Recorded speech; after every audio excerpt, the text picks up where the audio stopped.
Chapter 12. Endless Stone. Alrighty. Let's begin. The room feels empty without Seal here. It's past 7 in the morning. My body still feels tired after everything that happened last night. Monday. Normally, it would be time for me to go to school, but Seal firmly told me not to leave this room. It's better if I don't go anywhere until Seal returns. Having to tell Akiha I won't be coming back for a while. And to Kohaku-san. It can't be forgiven, but the fact is, I have to apologize to her. How? How do you, you committed a felony? Even if you, even if you fix this whole Roa shit, you're going to jail. She would have to be superhumanly understanding for you to get away with this.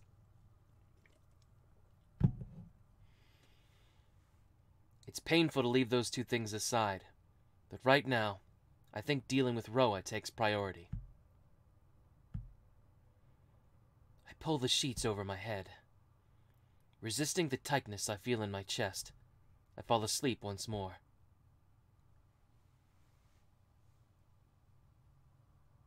Then again, if Seal is our girlfriend, she can just hypnotize people, so... Has your goal changed? No. The goal itself has not changed. I aim for eternity. I tried to seek out eternity for no reason. That was really a pure, undefined will. Changed. I've changed. My goal. The goal of attaining eternity has been degraded to a means to an end. How ugly this is. I understand so myself, yet I cannot change my heart. That woman. Because of that woman. Because of that woman, I became impure. But what should I do? The human species does not have the power to live for 1,000 years. Mentally and physically, a human vessel cannot resist the wearing down of time. Even if you gained an immortal body as a vampire, you cannot stop the aging of the mind. You can stop the aging, but that is only a halt. There is no meaning to a mind which has stopped. I have to exist with the purity of my essence preserved. Unless I can be like that, I won't reach that woman. As expected, I will use the method of reincarnation. Restarting from birth, being myself, and dying once more. In this cycle, I can exist while preserving the purity of myself. What I regret is that I've lost my original purity. I, like those other pitiful wretches, am wishing to continue existing as myself as it is right now. It was the first time I knew hate, because everything, it was a downfall which would have never occurred if that woman did not exist. That woman. I remember a strong will and wake up. That woman. Throb.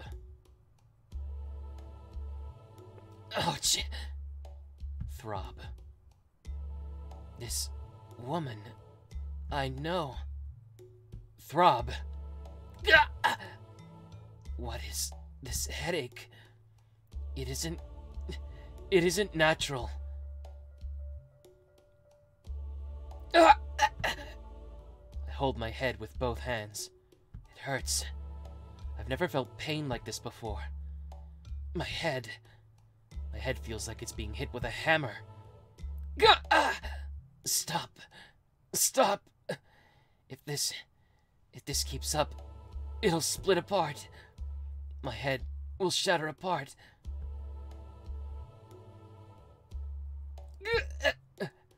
My body convulses. It hurts. Won't it ever stop? It hurts so much that I smash my head against the table. A shattering sound. The glass table breaks into pieces. blood flows from my forehead, but it doesn't hurt one bit. More than that, this headache that comes for no reason is far more unbearable. I can't even pass out. How many seconds? How many minutes? How many hours will this pain last? Help! It hurts. Trying to do something about it, I stab my hand with my knife. It's no good. It doesn't hurt at all.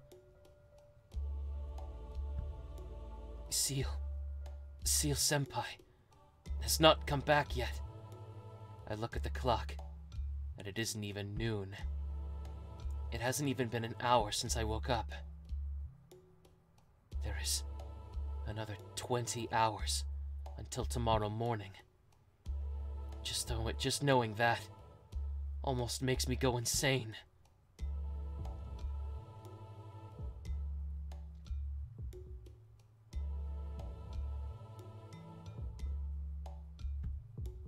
Throb, throb, throb. I don't even know how long I withstood this pain. I passed my limit long ago.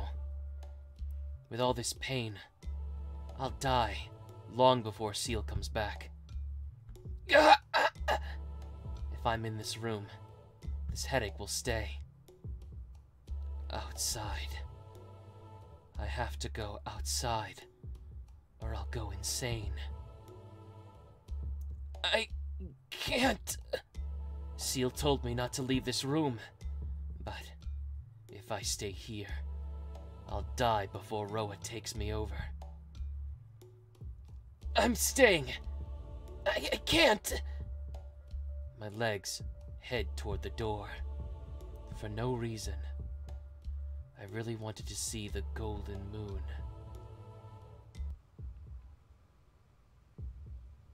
The lines won't disappear.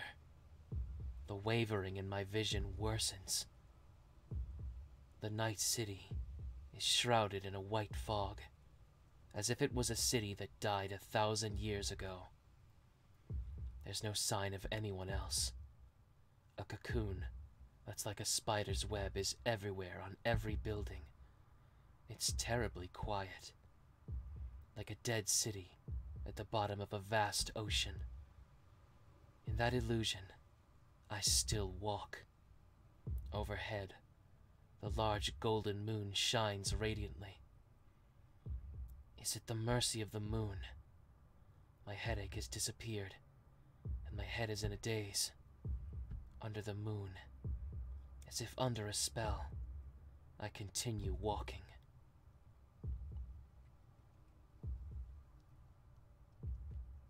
Night hangs over the park. In the middle of my hazy vision, there is one figure that looks clear. For some reason, it seems like the other me wanted this. The moonlight is strong. Under the light, as bright as the sun, there, Arcueid stands dressed in white. It's been a while. Isn't it a wonderful moon tonight, Shiki? Arcueid, didn't you go back? No, I haven't fulfilled my objective yet. I can't go back before then, can I? Effortlessly. Arcueid looks at me with crimson eyes. My breathing stops in my throat. An unnatural pressure. Nothing like when I confronted Senpai. This is the pressure that I feel being confronted as her enemy. I can't breathe. My throat doesn't move. If I do such extraneous movement, she would tear it out at that moment. Stupid Shiki. This wouldn't have happened if you didn't side with that woman. Arcueid shows just a brief moment of pity. Then, her eyes light up with pure delight, like a happy child. So, how is it, Shiki? How does it feel to have Roa inside you? The white vampire princess speaks with indescribable enmity in her voice. Feeling the danger that sends chills up my spine, I clearly realize the situation. Standing before me is Arcueid, who is trying to kill me. Our distance is about 7 meters. Damn it. With an opponent like this, you can't even feel safe with 100 meters, but she's only 7 meters away. What kind of nonsense are you saying? I confirmed that the knife is in my pocket and played dumb. It's useless, you know. In the first place, Roa was made into a dead apostle by me. It's very easy for me to tell where the person who stole my power is. I see. Come to think of it, Seal said it before. The Roa became a vampire because he had his blood sucked by Arcueid. I don't know why. There have been 17 reincarnations before this, but this is the first time this has happened. She doesn't move even one bit. There's no reason for her to come closer, because this is well within her range. Crimson eyes. Being stared at by them, my headache returns again. Throb, throb. Inside my head, the vampire called Roa is wanting to emerge. Certainly, I can sense Roa. Back then, Roa must have transmitted himself to you. I really don't understand why, though. It hurts. Every time Arcueid says his name, the memories of this guy rage in my brain. Throb, throb, throb. Where was it? Deep in the mountains, an old castle. The figure of a solitary girl bound there. Only that has burned into this man's soul, which has already become only a memory.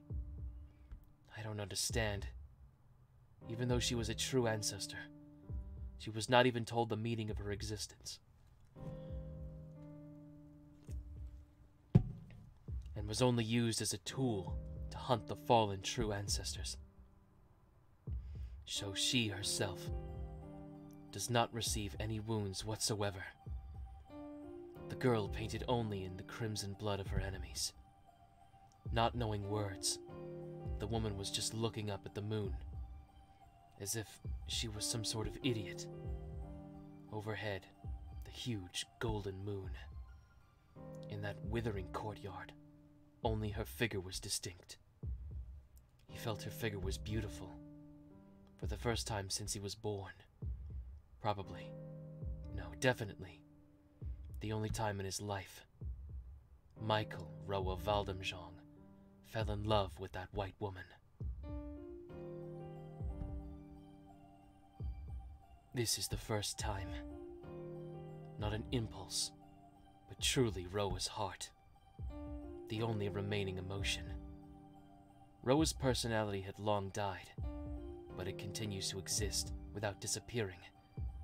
That eternal memory. I see. That's why he hated Arcueid so much. The woman who stole his purity. Just an instant. He only saw her for an instant, but his heart was stolen. That hated true ancestor that caused his purity to fall. That existence. He hated everything about that white vampire princess. What a mistake. What a mistake it was. Roa hated her so much that he reincarnated so many times and always waited for Arcueid to come pursue him each time. For that, he did anything. He deceived Arcueid, fooling her when she didn't even know she was a vampire, and let her suck his blood. Becoming a dead apostle of Arcueid, he used her power to destroy the remaining true ancestors and waited for her. Why did he not understand? The hate that caused him to reincarnate and wait for Arcueid. That isn't hatred. The man called Roa was so pure. He didn't even understand his own emotions. To think about someone else so much that it makes you go almost crazy. That feeling is very similar to hatred, but merely a single word. If this man called Roa could have been told his feeling was love, he wouldn't have made that mistake. For just an instant, no, for a long time, I saw the dream of the instigator of it all, the man who reincarnated to stay in the present. You're pretty composed. You're in front of me, and not even running away. Or, did you already give up, Shiki? Give up? What am I gonna give up about? I won't lose to Roa. Tomorrow, for sure. Seal will return. So, until then, I can't let myself be killed by Arcueid. I didn't think you could still bluff around. I really thought over half of you was taken by Roa already. I see. That's how it is. Her voice sounds happy. I don't know what's so enjoyable, but it seems she still does have those kinds of human feelings. Then, if I can do something, maybe there will be a chance to run away. I don't know what you think you understood, but I'll settle the thing with Roa myself. I won't lose to Roa. If you say you want to kill Roa, then I'll kill him myself for you. So, you can just... I won't listen if you tell me to go back. You intend to get the help of the church, right? I refuse to let them seal away Roa. Shiki, I want to eliminate Roa so I can get back my power. So, you know, if I don't do it myself, it would be meaningless. Then, no matter what, you're going to kill me, Arcueid. But, Shiki, the Roa inside you is very weak. He probably can't take away a person's will, unless he's born into their body. He somehow managed to transmit himself to you, but that was all he could do. He's only able to live as your dark side. Ugh. Does that mean that Roa's will is almost nothing in me? Arcueid, that means... Yes. There's no need for me to kill you if that's the case.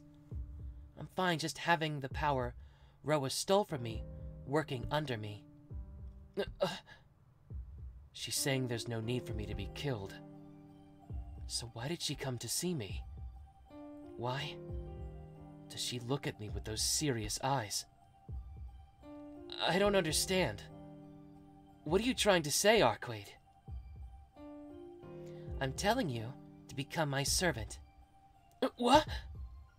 She doesn't seem like she's joking. When Arcueid and Senpai were fighting, she said it was just a joke. What? That wasn't a joke. No, I like you. So, isn't it natural for me to want you by my side, rather than to kill you? Snap. With that line, my headache pounds more than it ever has before. Roa. The guy inside my head rages against her words. I don't know if that comes from delight or deep jealousy.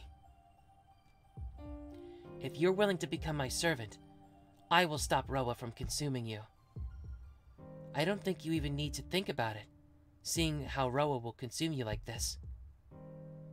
You say it so simply, but how do you intend to stop this Roa inside me?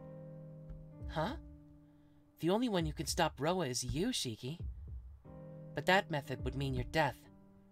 My method is simply strengthening you.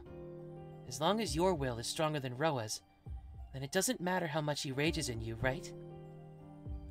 Something bursts in my head again. Roa keeps raging. Don't let her fool you, he rages. This woman wants to make you her puppet. I take a deep breath. I won't believe Roa's words, but even I can understand. The Arcueid now is slightly different from the one I knew. Certainly, what she says might possibly stop Roa, but A heart strong enough to resist these headaches means a heart that's strong. Means a heart that is so strong, it won't feel anything. I take off my glasses. I take the knife out of my pocket. I take the blade out and hold it at eye level. Shiki, I refuse. Sorry, but I won't be yours to possess. Because Seal is going to come back. I see. Then, I guess it'll just have to be by force. A hard footstep cracks through the air. You killed me once, so I always thought I should pay you back. Her white figure rushes forth with a gust of wind. In that instant, the fight begins. Clang! Her claws meet my knife. Under the golden moon, even if she is my enemy, her figure is still beautiful. Clang! We repel each other again. To be honest, I can't even see her movements. Clang! We repel each other once more. Arcueid isn't serious at all. But still, it should be easy for her to rip off my arms and legs. Clang! We repel each other again. My body moves without thinking. My arms and legs, this body, with just the intention of not dying, fends off Arcueid's claws by itself.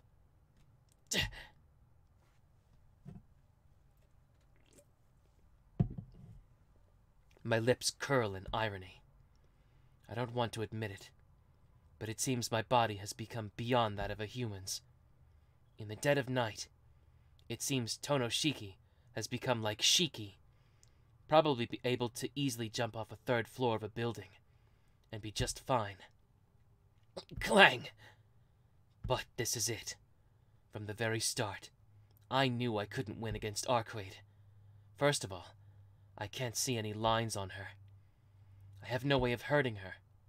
Arcueid said it once, that during nighttime, there's nothing which can cause her death.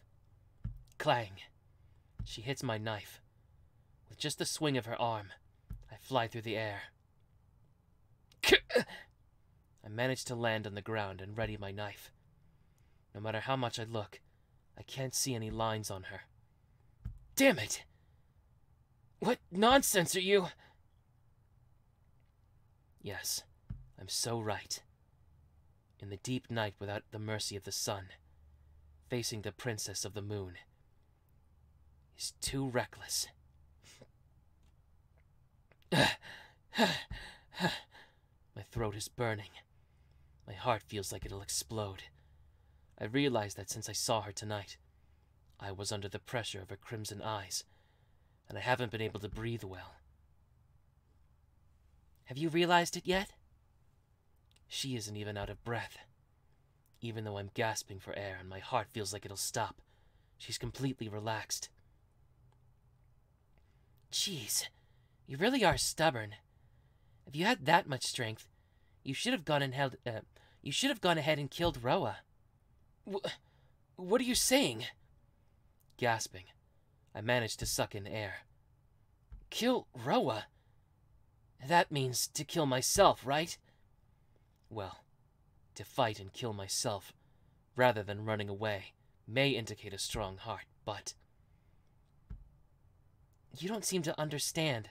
Shiki, your eyes do not kill the body, but the meaning, existence itself. Yeah, that's what I was thinking. I didn't say this last time, but I was thinking, if his mystic eyes of death perception can perceive the death of things, why doesn't he just look at a mirror and check if there's any lines on his body that are like a different color or like abnormal, and if he sees something that represents Roa's takeover, just stab that part and maybe that'll work. I don't know. That's what I thought he was going to do. I thought we were going to like Doctor Who this shit, you know? The death of things, those points, are not something that kills the body. It does not mean you're killing their life. That kind of power is very common in this world, is it? Shiki, your unique eyes, they kill the meaning of things. What is destroyed is the existence. The extinguishing of life is only a side effect that comes afterwards. With your power, it's possible to kill the soul without harming the body. Usually, a body without a soul will cease to live, so it is like suicide. But that's different for you right now, right? Because you have two souls in one body. Well, it's always the case that the weaker one loses. You do seem to be about even right now with Roa. I suppose there's a high probability that you'll both disappear. Hey, wait! What are you... No, I won't wait. I hear a sound from behind my head. Her body pushes up against my shoulders. I'm down. In an instant, without me knowing what's going on, Arcueid has pinned me down.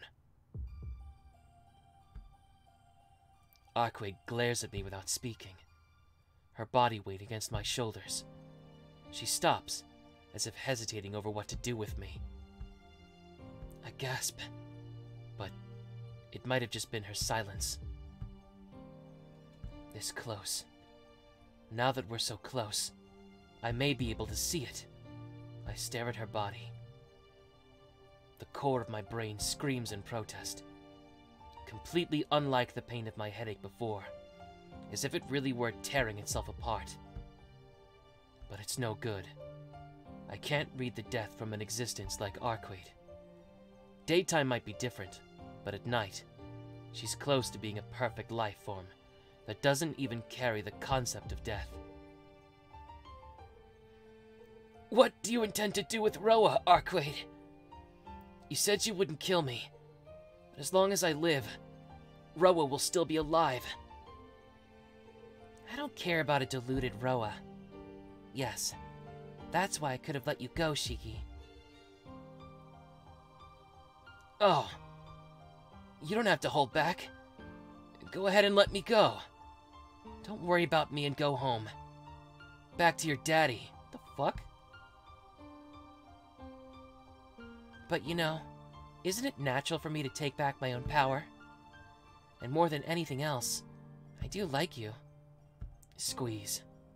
The body weight on my shoulders becomes even heavier.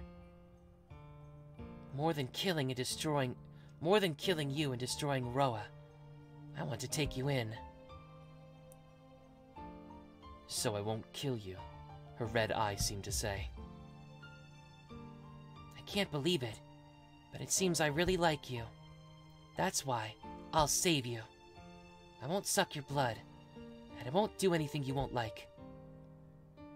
So please listen to what I tell you, her red eyes say. Those are, without a doubt, her true feelings.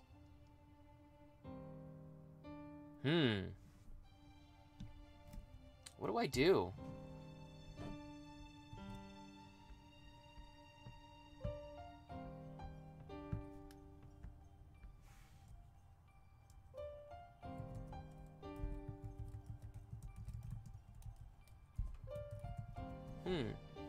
Let's think about it really hard for a second.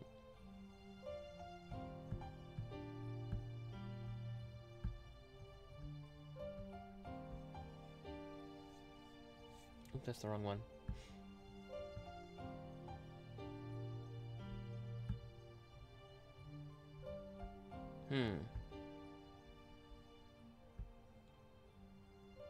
That's weird. We gotta believe in Seal, man. But I can't listen. She might not be on guard right now as the perfection is fading from her body. Shiki.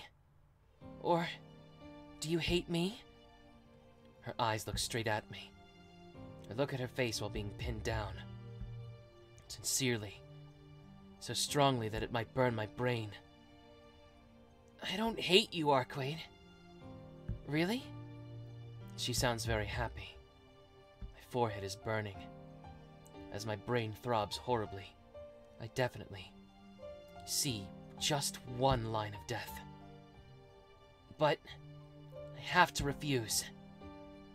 The one I love is Seal, and not you, Arcueid. Her eyes brim over with anger. But before then, I slice through the line on her neck. Ah! Fresh blood spilling from her neck. Arcueid collapses. Slipping out from underneath her, I get away. I'm out of breath. I'm not hurt, but I can't run in this state. It's Arcueid. She should be able to heal such a wound, and will come to attack me again. Arcueid. She doesn't even move. Blood flowing over the ground. Her white body is covered in vermilion. No way. Did I kill her? What? Arcueid? Stopping my legs that tried to flee. I tried to rush towards her body, but gasp. One arm. One of her arms on her collapsed figure, like a spider's leg, stands up on the ground. In that instant, the whole world freezes over. I will...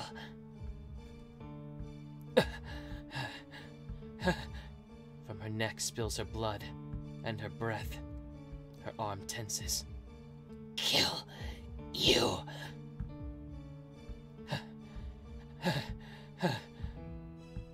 The vermilion blood continues to flow. Her body lifts slowly from the ground. I will.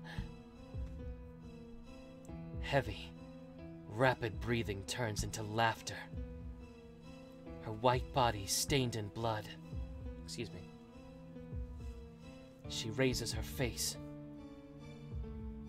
I can see her eyes gleaming between her golden hair. Her eyes are pitch black, and in them glows a fierce, fiery red. I will kill you!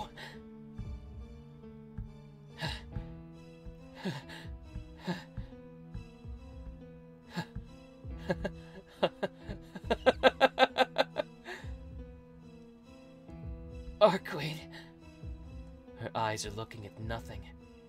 She tries to lift herself up with one hand, but every time, she collapses back down to the ground. She slips on her own pool of blood, and each time, her body gets redder, over and over. She tries to stand up, slips and falls. It seems as if she's enjoying that cycle of failure. Just wait. I can't move. Her voice, her figure, her will, flows compulsorily into my head. My will is flowing, fusing, merging. The whole world spins around me. In the middle of it all, her image dominates. That's right. I've never felt such shame before. I've never felt so disgraced. That's why it's funny. I can't even imagine how much pleasure I'll get when I take this anger out on you, Shiki. Destroy. Destroy. Destroy. Slowly. Completely. Gently. Beyond comparison. Cruelly. To the point of numbness. I'll violate your life. That's right. The instant I tear off your limbs, rip open your chest, and pull out your intestines, biting into your neck as you ask for mercy, chewing through your eyes, and spreading your brains on the ground like butter. Just wait! I'll kill you soon! Smiling, laughing insanely, Arcueid wallows in a sea of her own blood. I can't move. This isn't good. Even Roa can't move. If I stay here, I really will be killed. I have to escape. It doesn't matter where. If I don't get away from here quickly, I'll get killed. Ugh. But my legs won't move. Maybe they know that no matter where I run, she'll kill me. Tohno-kun! What are you doing? This way! That voice frees me from fear's grip. Senpai! Just hurry up, before she recovers. Hurry! Ugh. Ignoring my bewilderment, She grabs my arm and starts to run. Hey, senpai! Why? It doesn't matter. I'm the one who wants to ask. Tohno-kun, you unfaithful cheater. After I told you not to leave my place, why did you go meet Arcueid? No, this isn't the time to be calling me an unfaithful cheater. Senpai, that's not it. I'm sorry for leaving the room, but I couldn't resist it. So I went out. So I went outside, and Arcueid was there. Jeez, I'll hear your excuses later. Now we have to hurry. Seal keeps running. This direction. It seems like she's heading for the school. After running here, Seal finally stops. Senpai, what the hell is going on? I understand why we got away from Arcueid, but why did we come to the school? Here, nothing else will get destroyed. Please, go into the school building ahead of me. Why? Arcueid is coming. Please, escape, Tohno-kun. Arcueid is coming. Is she going to chase us far? I don't think that'll happen. Certainly, she was pretty screwed up at that time, but, please listen without getting angry. She really is a good person. I overdid it earlier, and she got pissed, but if she recovers and calms down, she should... It's useless. In the first place, Roa, who is her enemy, is inside of you. And in addition, you wounded her that much. Right now, she's turned into a bloodthirsty vampire. She probably won't turn back into the Arcueid you know until she kills you. What? She'll be done healing soon, I imagine. She mutters and grabs my arm. We might have a bit of a chance inside the school building. In any case, to protect you, I have to settle it with her once and for all. Seal. When she's active, her subordinate Roa also gets active. To suppress Roa, we must let her sleep or fend her off. So, defeating her here is killing two birds with one stone. Let's go, she says, and pulls me into the school building. At night, the hallway is illuminated by the moonlight. I think back to the events of last night. It seems I have no good memories whatsoever of my school at night. Please go up the second floor, Tohno-kun. Fighting her is my duty. No! This is my responsibility. So you go up to the second floor, senpai. I'll settle this. Tohno-kun, I'll get mad. Seal glares at me. But she seems to be getting more timid than angry. Senpai, Tohno-kun, you know about my body, right? No matter what happens, I won't die.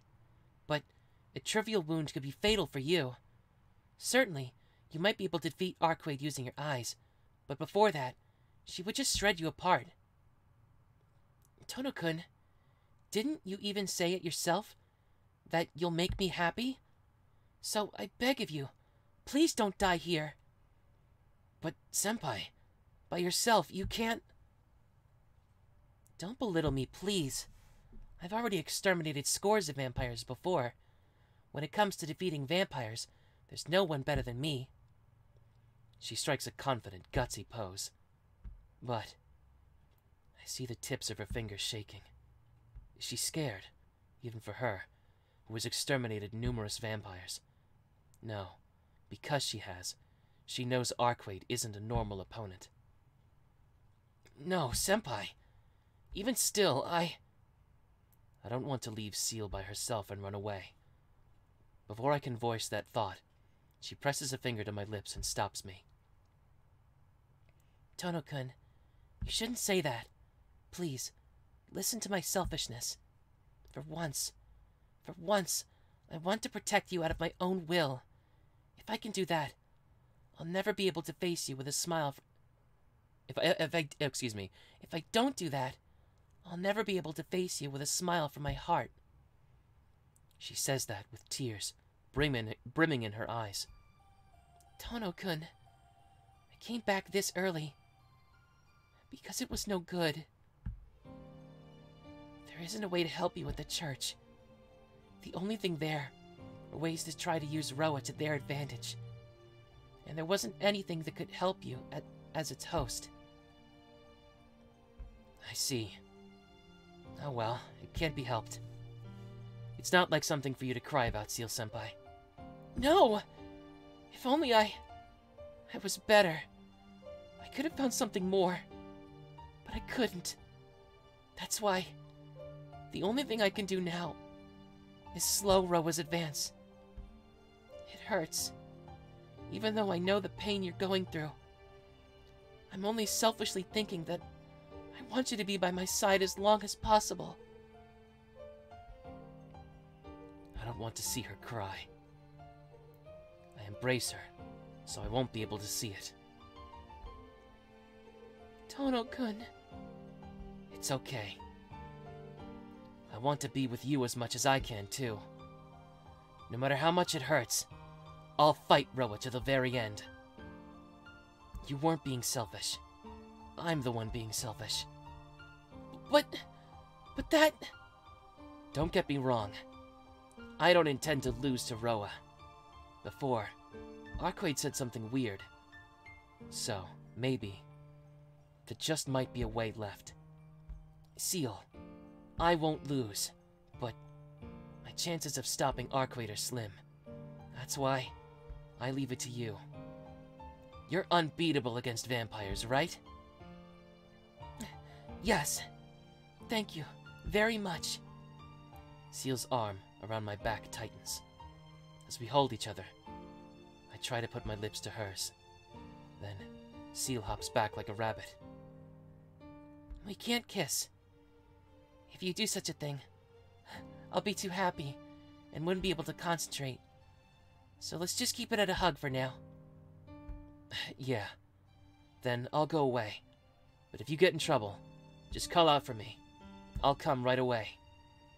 Seal nods silently. I put my trust in her and turn around. Please wait. Did you forget something? Yes.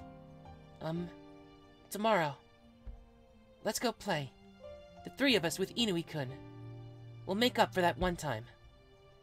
She says so with a fleeting smile. I'm glad.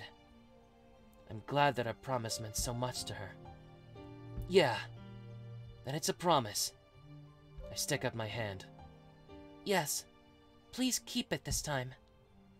Seal's hand touches mine. After a vigorous shake, she pulls back. Now, please stay away. Her recovery seems to have completed just now. Yeah.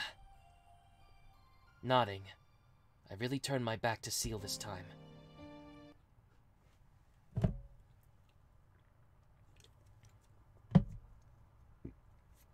It's quiet. I walk up to the second floor while holding my knife, and take a deep breath. I believe in Seal. If she says she'll protect me, she'll definitely do so. Idiot. But I feel the same way too. Just like she told me that she'll protect me, I want to protect her too. So that's why I'm going back there right away. Even Arcueid should have an opening when she's fighting Seal. In that instance, I'll give everything I have. I'll deal with you later. Okay, Roa? I speak to myself as I look up at the moon.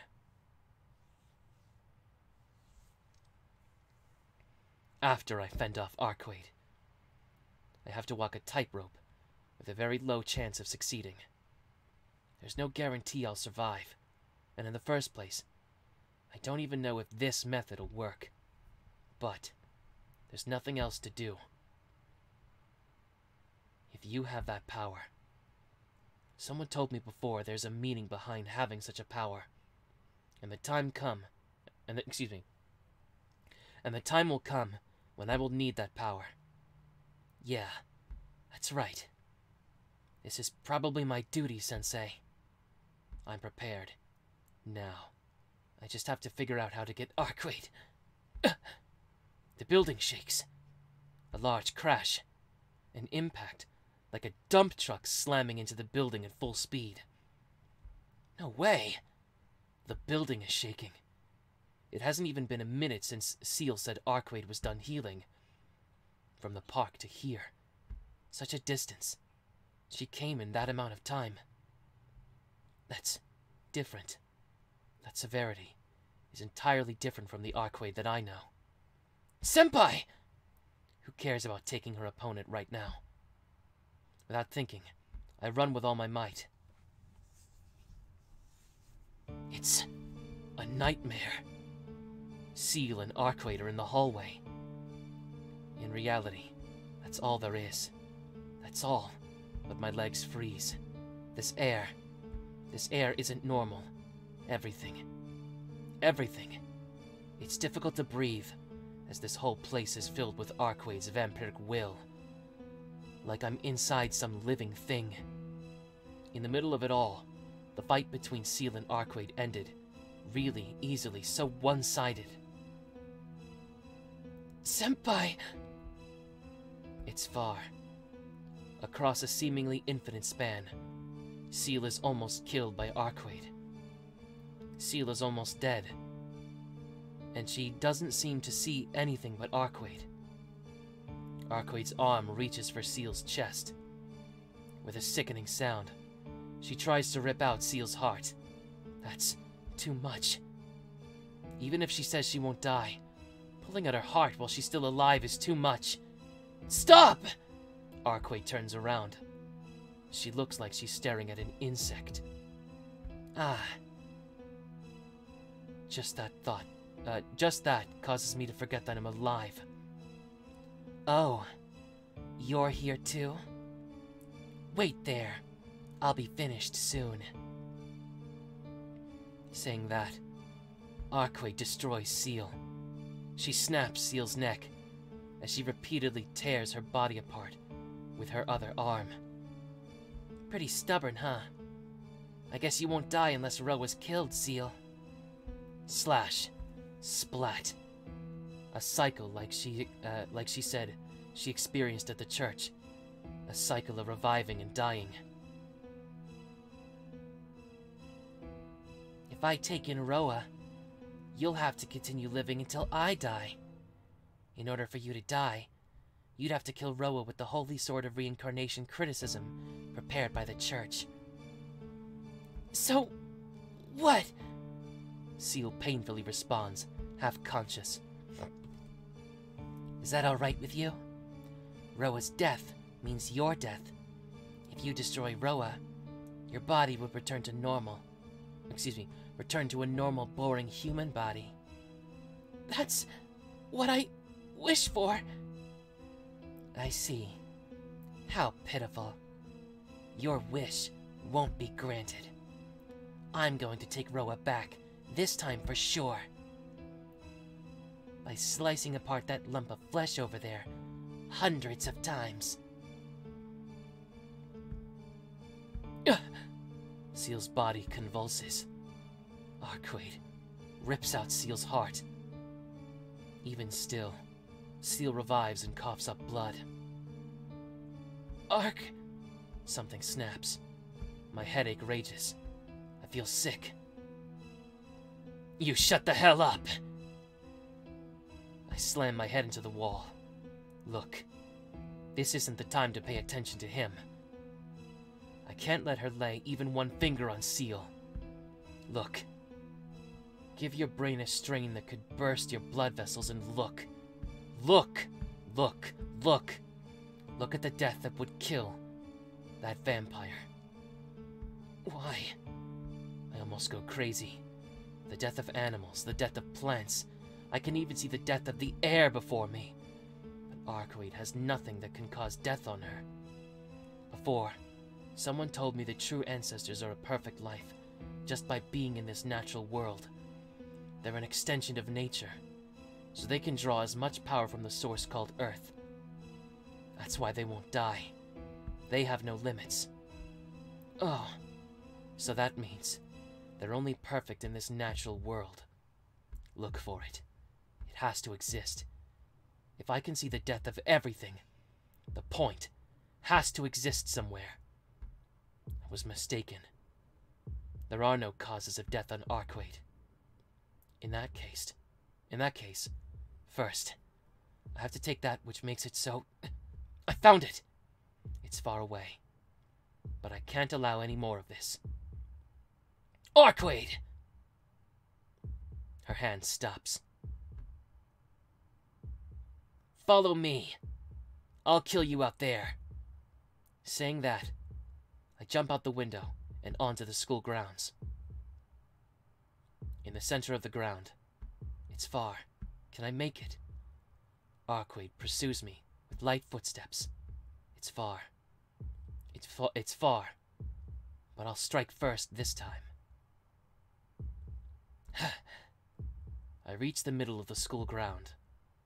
Arcueid comes straight at me. Before that, I take my knife and stab the large point at my feet. The death of the very world around me. A distortion. With this, it's over. Everything around here.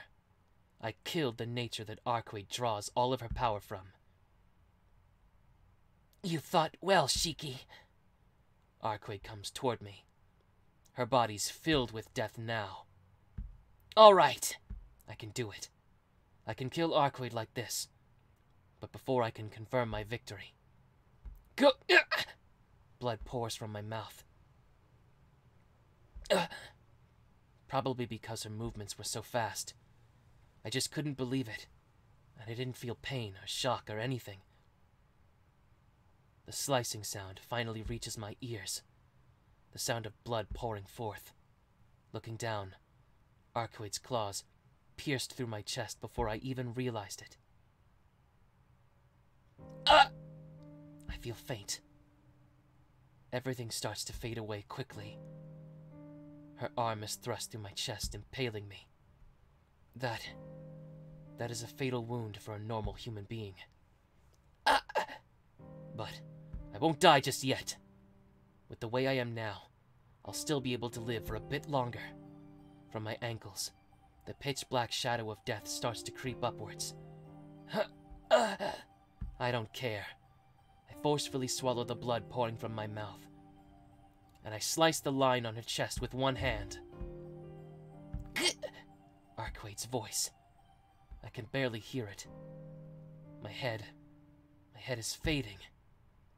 Is it the pain from Arcueid piercing my chest? Or is my brain about to burst from being strained to the limit? Well, whichever it is, it doesn't change the fact that my death is coming. I start to feel faint, but before that, with this knife, I have to cut her line. Disappear, you vampire! Don't fool around. I won't die with such a thing. Her hand grabs my head.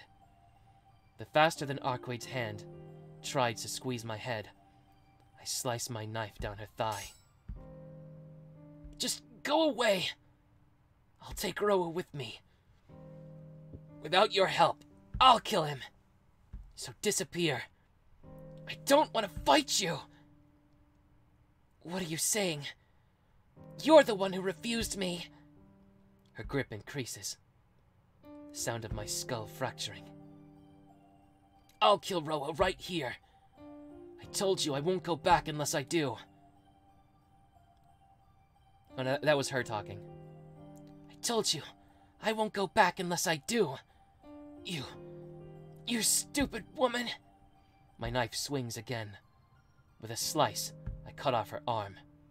Her white arm falls to the ground. Arcueid staggers back. As soon as I see that, I crumble to the ground. Like a puppet with its strings cut, I collapse on my rear end. Shiki! I hear Arcueid's somewhat hesitating voice. I can't speak well. If I move my throat, the only thing that pours forth is red blood. Shiki. Fading. The pressure and killing aura Arcueid was exerting is fading away. Is it because of her wounds? Or is it because the wounds she gave me were so terrible? She's returning to the Arcueid that I once knew. Thank God. I don't know what's so good, but Hang in there, Shiki. If you become mine, that wound will be nothing. She reaches out to me. With a hazy mind, I lift my hand to stop her. Why? Shiki, you'll die like this, you know. Look, I'll forgive you for earlier, and I won't worry about Seal either. I don't want you to die, Shiki. So please, please become mine, Shiki. Back and forth. Even though I can barely breathe, I shake my head no. I don't understand. If you die, Roa will just reincarnate. Even you hate Roa, right? If you die like this, he'll just take over your body. Oh yeah, certainly. I can't let that happen. But if I just follow Arcueid, I think the same thing will happen. Even if Arcueid sucks my blood, like what happened to Roa, and I gain the willpower so I don't lose to Roa. In the end, Roa will not disappear by his own will, unless Arcueid turns to acknowledge him. No. I can't do what you say. Why? Do you really hate me that much, Shiki? Don't be crazy. Even as a lie, I can't say. Please. I know how you feel. But please forgive him. Roa simply wanted for you to like him. For that, he reincarnated over and over, and was looking forward for your arrival each time. But he's a human. He's not an existence that can live for a long time like you do. Yes, for humans, immortality is too far away. Roa believed his method of reincarnation would let him exist forever. But even that had its limit, because that method was the same as making descendants, which shared his past and goals, but not creating another self for him. Roa is as good as gone now. He's just an existence, which does the same thing over and over, because of his past. So, I have to end it for him. Shiki, you're already... Sanity returns to Arcueid's eyes. The deep crimson of her eyes thins to red. Her golden hair flutters underneath the moon. There. That's the Arcueid I liked. I look up at the sky. I look up at her, as if staring at the moon. Sorry, Seal. I can't help but think she's incredibly beautiful. Those red eyes, those resolute yet friendly eyes, her white, slender curves, even the gash I just gave her on her chest that's welling up with blood. Everything about her. She really is. Arcueid is really beautiful. It's why it's so unfortunate. The vestiges of my chest tighten at the thought of that it has to end like this. Damn it. If only Arcueid had returned to sanity just a bit faster, none of this would have to happen. I see, Shiki. You're already one with Roa. I don't know. Just all of this was too much. Right now, as I speak, my memories are disappearing. Seal said something like that.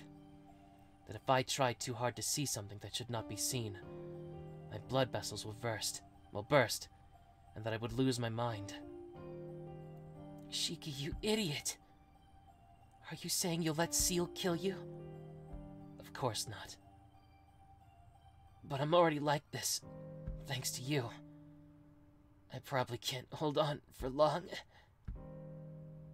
Arcueid looks down at herself, her chest, and the large slash wrought by my knife. I don't believe it. Until now, I've never met someone who could wound me this much. There's a faint glimmer of resentment and regret in her voice. It really is too bad. But... Oh, that's her. It really is too bad. But it looks like I'm at my limit as well. I need to return to my castle quickly to heal this wound.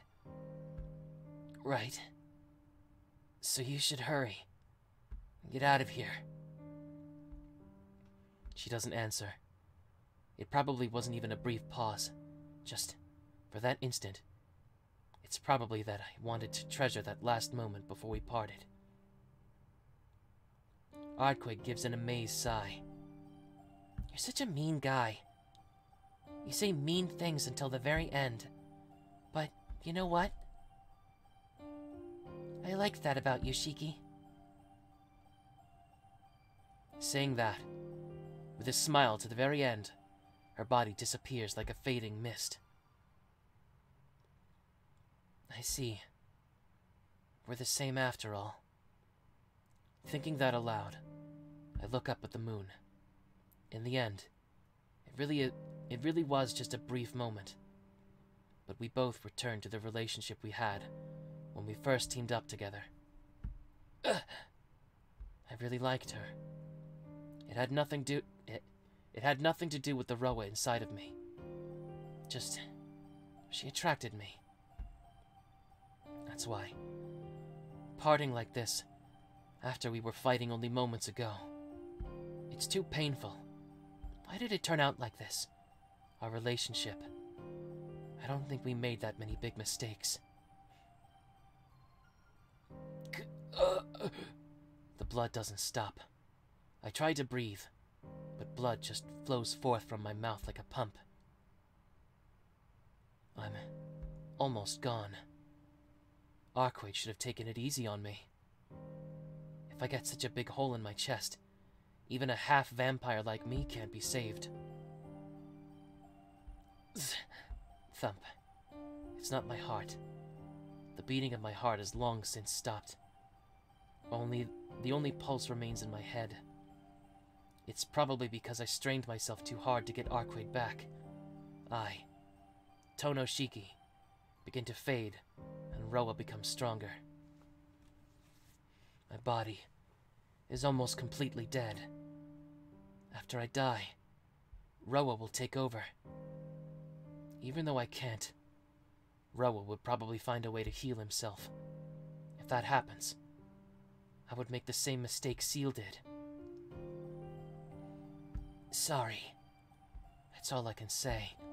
Thump. I really can't keep conscience.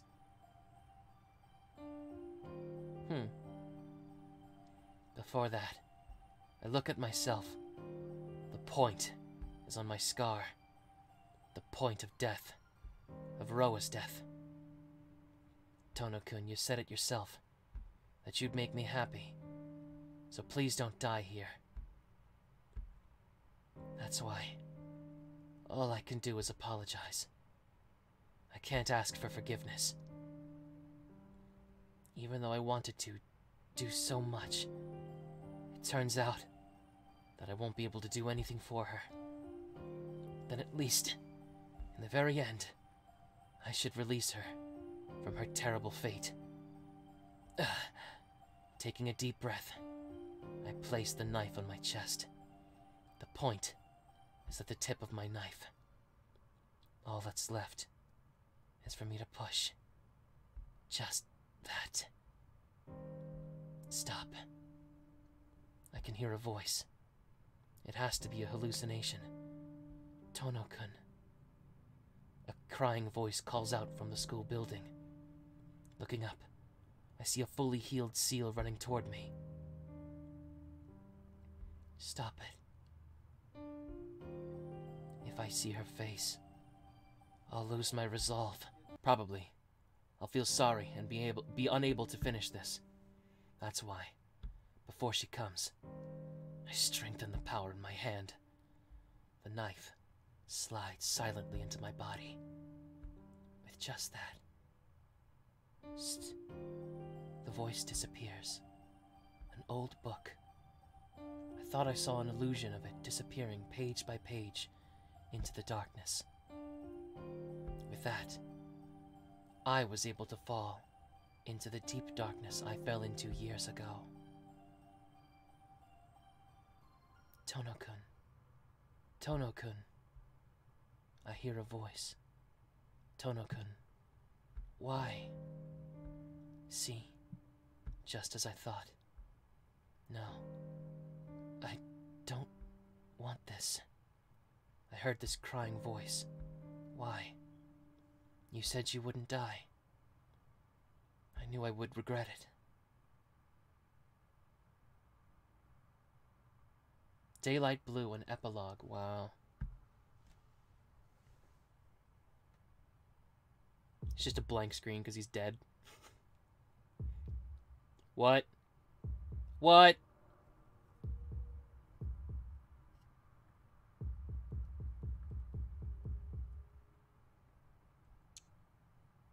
It was a hospital room that somehow seemed nostalgic. I let out a breath. I'm alive? My chest moves up and down as I breathe. A comfortable breeze blows in through the open window. The yellow curtains sway playfully in the wind. The fresh blue sky is enough to take my breath away. The air is warm like a spring day. I'm alive. I look around as I speak to myself in amazement. There's no one else in the spacious room. I'm lying in bed with an IV in my right arm. There's a large bandage on my chest. What's this? I take out the IV and remove my bandage. There's nothing under the bandage, only my chest. Having a bandage there means there's a wound there, but there's not a trace whatsoever of anything. I tilt my head to the side questioningly. Did I do something to get a wound on my chest? I look over the open door. I look over to the open door. From the empty hallway, some unknown child appears into the room. Before I can call out, the child walks away somewhere. What was that just now? Something. I feel like I forgot something. Tohno, I'm coming in. The door gets knocked and... Oh, that was Arihiko, okay. Tohno, I'm coming in!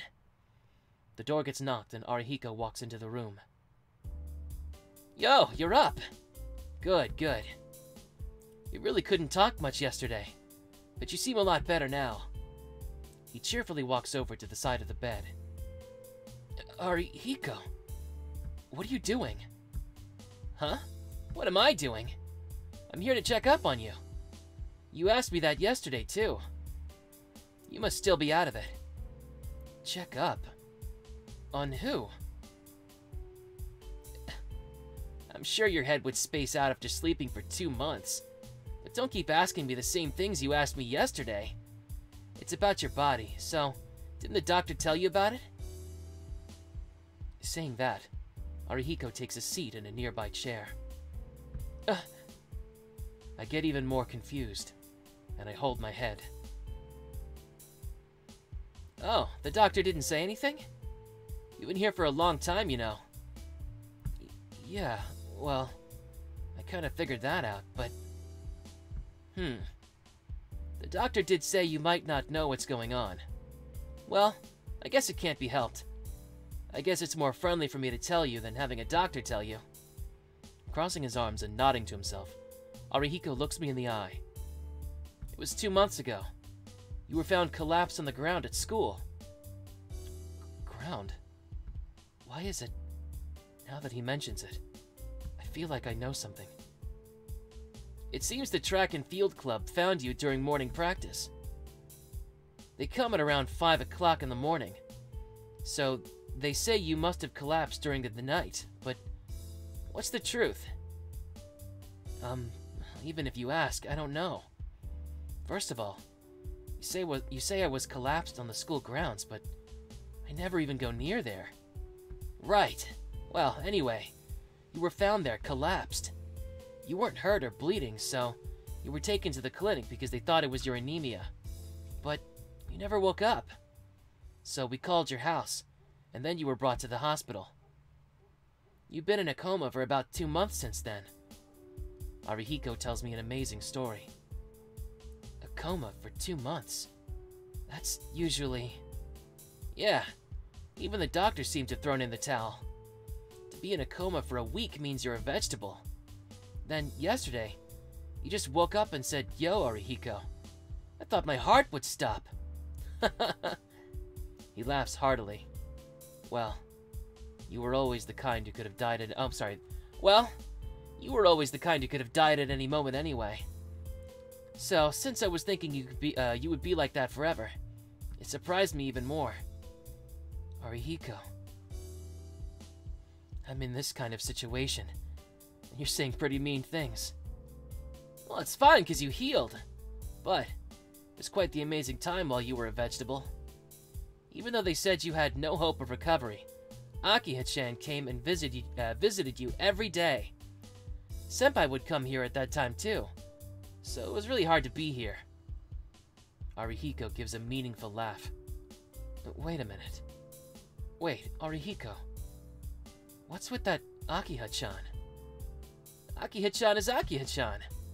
It's your younger sister, and every time we see each other here, our relationship gets closer and farther. Akiha. So, she came to visit me. Hearing that, I remember about Akiha. Like Arihiko said, I must still be out of it. It's like I forgot about everything outside of this hospital room. Well, I remember whenever he tells me about it, so it doesn't really matter. But I feel really light, and feel like something strange. You met Akiha? Sorry, Arihiko. She's pretty uptight, right? She says some harsh things sometimes, but please overlook it. Pretty? Sometimes? Amazing, Tohno. I never thought you were that great a guy until now. Sitting in the chair with his arms still crossed, he laughs out loud. Arihiko is like he usually is. To be honest, I don't know what happened to me, but his infinite supply of cheerfulness does calm me down. Leaning back on the bed, I take a deep breath. Oh, it's about time for your examination. Then, I'll see you later. I was going to bring Senpai along, but she said she wouldn't come unless she knew she was going to see you at school. Senpai? Yeah. We've been taking turns seeing you. Well, yesterday you woke up and hugged her right away, so she kind of got angry and said she wouldn't come anymore. She was angry, so you should think up an excuse or something. Saying that, Arihiko leaves the room. Senpai? I can't quite remember. To me, there's only one person who I call Senpai. The person's name, personality, face. I know them all. So why? Why do I feel like I shouldn't think deeply about this Senpai? Hey, Inu, what's up? I feel light. It's probably because I've been asleep for 2 months, and my body doesn't move at all. I feel like something is missing. Come to think of it, there's one other thing that's strange. I remember seeing this hospital room before, but if my memory serves me correctly, that hospital room from 8 years ago, that hospital room from 8 years ago has to have been long gone by now. The following day, I returned to the mansion. Probably because I was asleep for so long, it feels like forever since I've been back at my own house. Before I go to the door to the mansion, I take a walk in the woods and come out to a strange place. I never knew it. I never knew there was a Japanese-style building like this here. I hear a commotion behind me. I whirl around and see... some kid just standing there. Did he get lost? He seems quite detached, almost like a ghost or something. It's just on his chest. That scar on his chest, showing through his kimono, is terribly... Shiki-san, what are you doing? Kohaku-san. Yes, I came to greet you. I was waiting for you by the doorway, but you headed towards the garden instead. I was a little surprised. As usual, Kohaku-san has that cheerful smile. Well, I was just walking around. Kohaku-san, do you know who that kid is? Huh? A kid? What do you mean? It seems like Kohaku-san didn't see that kid. No. If you didn't see him, that's fine. Shall we go back? Aki is probably waiting. Yes. Akiya-sama didn't say anything, but she was pacing back and forth in the lobby all morning. I'm sure she's anxiously waiting for you, Shiki-san. Oh. Then I should hurry up, or who knows how mad she'll get at me. Yes. Let's hurry, Shiki-san. Kohaku-san takes my hand, and we run to the mansion. As we leave, I felt like someone called me, and I looked back at the Japanese-style building. Is it an illusion? The kid just stares as we run toward the mansion, as if he wanted to say something.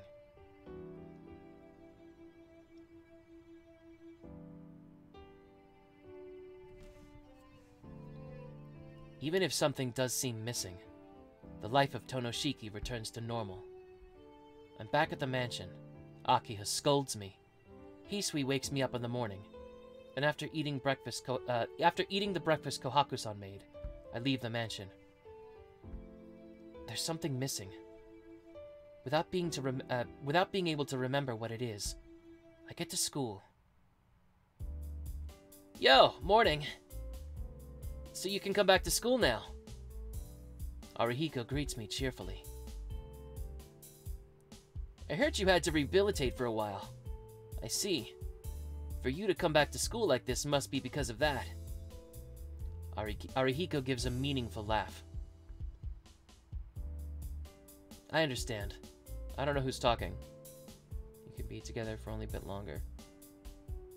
That's gotta be Arihiko. I understand. It's only a month until graduation.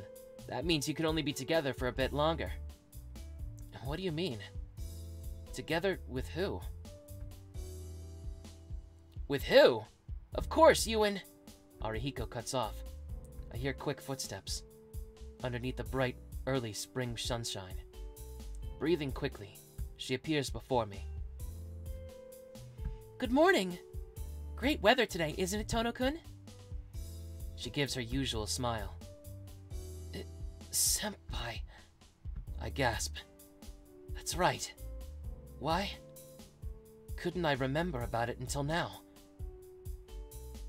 Tono-kun? I said good morning. Yeah. Good morning, Senpai.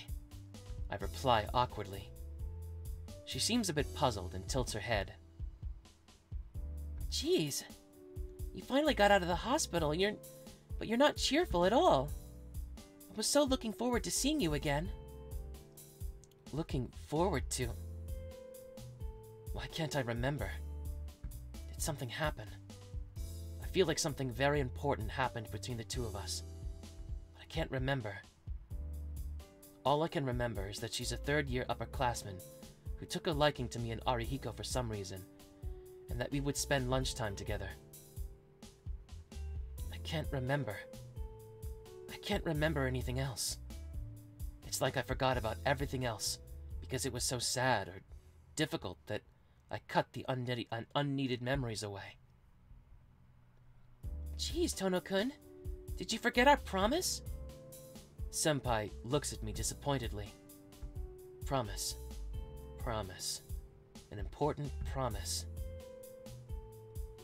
Hey, you said that the three of us would hang out in town. But you collapsed the day before that and had to go to the hospital. She looks like she really was looking forward to that little thing. so I didn't care about anything else. That's right. Yeah, that's right. Yes. Please don't forget it this time, Tohno-kun. Now, you can go ahead and forget, Tohno. Then Senpai and I can have fun by ourselves. Arihiko repeats what I heard sometime before. That won't do. We may not have a chance to do this again, so this time it has to be the three of us. She seems unusually angry. That's not true. We're still students, so we can always hang out. Yes, certainly you and Tohno-kun will have lots of free time, but I'll be busy starting in spring. The university I plan on attending is still a little far, so it'll not be easy to come back here. Ah, that's right. Senpai, you... Arihiko stops mid-sentence. I don't understand what she's talking about, though. Yes, after I graduate, I plan on going overseas to study. It's always been my dream to become a master at crafting cakes. With such a smile, Senpai says something outrageous. Senpai, then you won't be staying here? Yes, I'll stay here. My house is here, so I don't plan on going to live over there. I can't exactly leave my father alone either. But the person I'll be studying under is very strict, so I won't be able to come back for at least 3 years. What? But it's always been my childhood dream. The place I'm going to work at, the place I'm going to work as a live-in employee is a craftsman for the king. Normally, non-relatives are not allowed to work there, but he told me I had great talent, so I'm able to go there. Senpai happily speaks of another world I didn't even know existed. Oh, that's great, but she'll be gone for 3 years. Why? Yes, thank you very much. 3 years is a long time, but you can wait that long, right, Tohno-kun? Senpai gives a faint smile to hide her embarrassment. Now, don't be unfaithful just because I'm gone, Tohno-kun. You have a tendency to get swept away easily, so really, I want to take you with me. Senpai sighs. Senpai. But that just can't be. You're still a student, and it would be impossible to convince Akiha-san in a year or two. So, this time I'll just trust in you and leave for 3 years. Senpai declares this fiercely. Arihiko takes this all in with his mouth hanging wide open. So, this may be the last time the three of us get to play together. So this time, please let me make a good memory out of it. She sounds truly happy as she says this. Throb. It feels like the scar on my chest hurts. Tohno-kun? What's wrong? Grabbing your chest like that. Are you still hurt? No, not really. My chest was never injured, so it's just your imagination. As I answer, it feels strange. It's like something is inconsistent. The first bell rings. Morning homeroom is about to start. Then I'll come again at lunch break, okay? Senpai disappears toward the school building. Before she can do that, I ask her a question. Senpai, your father, what kind of person is he? Huh? Tohno-kun, you know my father, don't you? My family has a bakery at a nearby town, and you came to buy from there before. My father said you were a pleasant young man, too. She sounds truly happy as she says this. Now that she mentions it, I think that did happen. But that's wrong. Senpai, there's no way your father can be alive. Tohno-kun? Senpai calls out to me. Everything suddenly turns colder. You realized it, Tohno-kun? She asks me, somewhat sadly. Yeah, I did. I say that as tears fill my eyes. I wish I never realized it. Then, I could have continued to live happily in this world where no one ever gets hurt. Amazing. Normally, people never realize it. Usually, they ignore all the inconvenient inconsistencies. Yeah. Even if it was a little strange. If I was happy, I should have ignored it. That's right. To not be able to lie about such things. You really are honest. Senpai. The girl who looks like Senpai. Says this with incredible sadness. I really feel sorry. And regret tightens my chest. But it really couldn't be helped. My school life from before. The Seal Senpai that seems like she's lived in this town.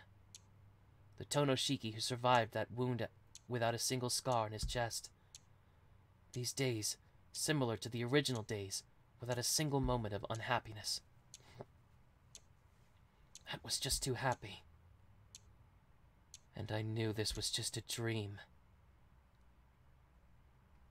Jeez. You are always like this, Tohno-kun. Even though you overlook so many trivial things, you realize the one thing that you really wish you wouldn't. But that's one of your good traits, I suppose. But still. She looks at me regretfully. You should have at least overlooked it this time. Senpai disappears. And so does the world. It disappears in the same way. And everything disappears. The world returns to the way it should be. I died. No. If I was dead, I wouldn't have even seen such a dream. So I might be on the very edge of death then.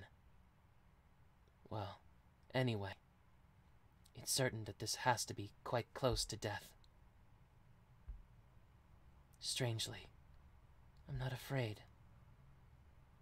No matter if I'm already dead, or about to disappear, or have already disappeared. Right now, that person is more important to me than myself. Senpai. That person who was smiling before me earlier. Seal, who has so happily told me this fairy tale. Without pain or suffering. A completely ordinary life. A story that she wanted. No sadness at all. Just a very commonplace life. A radiant world. To me, or Arihiko, it was a completely boring repetition of days, without any value. That boring thing was. To her, it was an unfulfillable dream. Thinking aloud, I feel sad. I selfishly ended my life. I didn't think deeply about what would happen afterwards.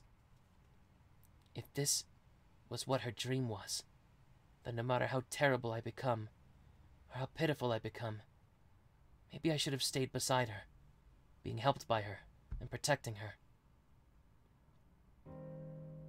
That is the wish of the person called Seal. It's not the wish of you as, it is not the wish of you yourself as Shiki. So you don't need to worry about it, right?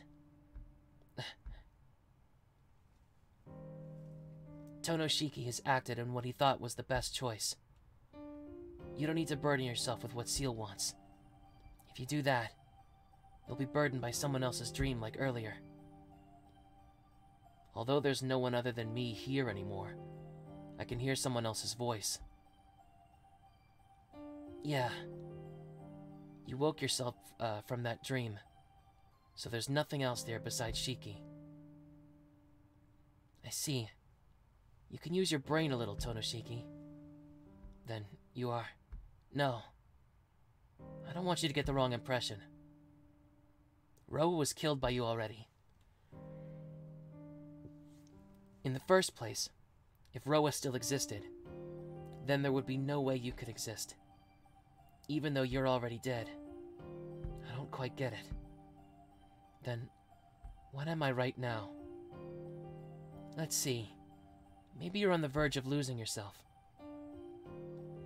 The time you stabbed yourself, and the time you died. I think this is that brief moment in between the two. Something snaps. I see a projection of a familiar hospital room. A thing called a dream cannot be something completely unknown. Any story is only an extension of what that person knows. So, the dream you saw has some truth about reality, such as, like becoming a vegetable without gaining consciousness. Yeah, that at least is true. After you stabbed yourself, you were still left without waking up. This instant is really a small gap of time between the two. When you wake up from this dream, you'll simply be comatose, not even able to dream. Then, what will happen to Senpai? I don't know. But shouldn't you think about yourself more than other people? It won't be bad, so just close your eyes again. This time, try not to wake up. If you do that, then you can watch that happy dream again. I don't understand. Who are you? Hey, that doesn't really matter. If you wake up, you won't even be able to dream. You'd just be called a pile of organs, you know? So, it's just better to sink back into the dream. You really did well. It's too bad for that person Seal, but you and I also had horrible luck. So, I think we could at least see a happy dream, you know? So, who are you? You just said that earlier yourself. Since you woke up from that dream, there's nothing else here besides Shiki. So, I must probably look like this. Kid. Hey, excuse yourself. I'm a year older than you, you know. Tohno is only 8 years old, right? With that in mind, I've existed for almost 9 years. Then, you are. That's it. I was cast away until now, but since you fell into the same place, I called out to you. But it's not like we're actually separate people. We're the same existence, after all. Even if you forgot, you're the Shiki that is the extension of me. But in my case, I'm your foundation, but not your past. So I'm just trash. Well, it's difficult to talk about it, so let's just leave it aside. I don't understand. And what does that trash want to make me do? That's what I've been saying. I'm warning you not to wake up. Tohnoshiki's reality is nothing more than spending the rest of your life in a coma. If you awake to that, you won't even be able to dream. Even though you could manage your body, your brain would not function. In other words, death. Not death to your existence, but the death of your will. In that situation, you wouldn't need to die, right? Even if you woke up, you can't live in reality. I'd be much happier if you just watched a dream about reality here. What is that? Even if I just slept here for the rest of my life, dreaming selfishly isn't fun at all. That's true. You can either wake up to reality and face the death of your will, or you can stay down here and dream. No matter which, there really isn't much of a difference. If you wake up to reality and die, you wouldn't trouble yourself like this. If you call that happiness, it probably is many times happier. But I want you to dream. We have the same name, but the dreams we can see are different. My dreams are usually about that day, or the days I had until I was 9 years old. It may be happy, but there's no future for Shiki there. Such as getting older, having a person you like, living busily every day. My reality, my knowledge. The future I can imagine from that is so small and hopeless that I can't even imagine those things. But your dreams were different. what is normal scenery for you looks brilliant to me, even if they are just dreams. But with my limited years, I can't even think of your dreams by myself. If you can't stand your selfish dream, then I can help a little. I can let you remember the other things you forgot that happened in the past. If we work together to fool each other, we can see a somewhat happy dream. It seems you don't like that. I guess once you realize the truth, you have to wake up. But your reality is already over. Certainly, dreams can't compare to reality. But still, if you try, I think you can at least become a bit happy, right? No. Wouldn't we be the only ones becoming happy there, Shiki? You're stupid. It's simple to be happy by yourself. If you start to think about others, it gets much more difficult. As a result, even what's good or bad becomes too difficult to figure out. And in reality, you and I never did anything wrong. But this is how we ended up, right? See, that's the person you are, Shiki. You only had things stolen from you, so you shouldn't worry about making others happy. That may be true, but still, I made a promise not to leave her alone. If everything right now, if all of it is a dream, I have to wake up. Even if there might be nothing for you if you wake up. Because she's waiting. I have to go back. Even if it means my death. I promised. I'll be there, where she's waiting.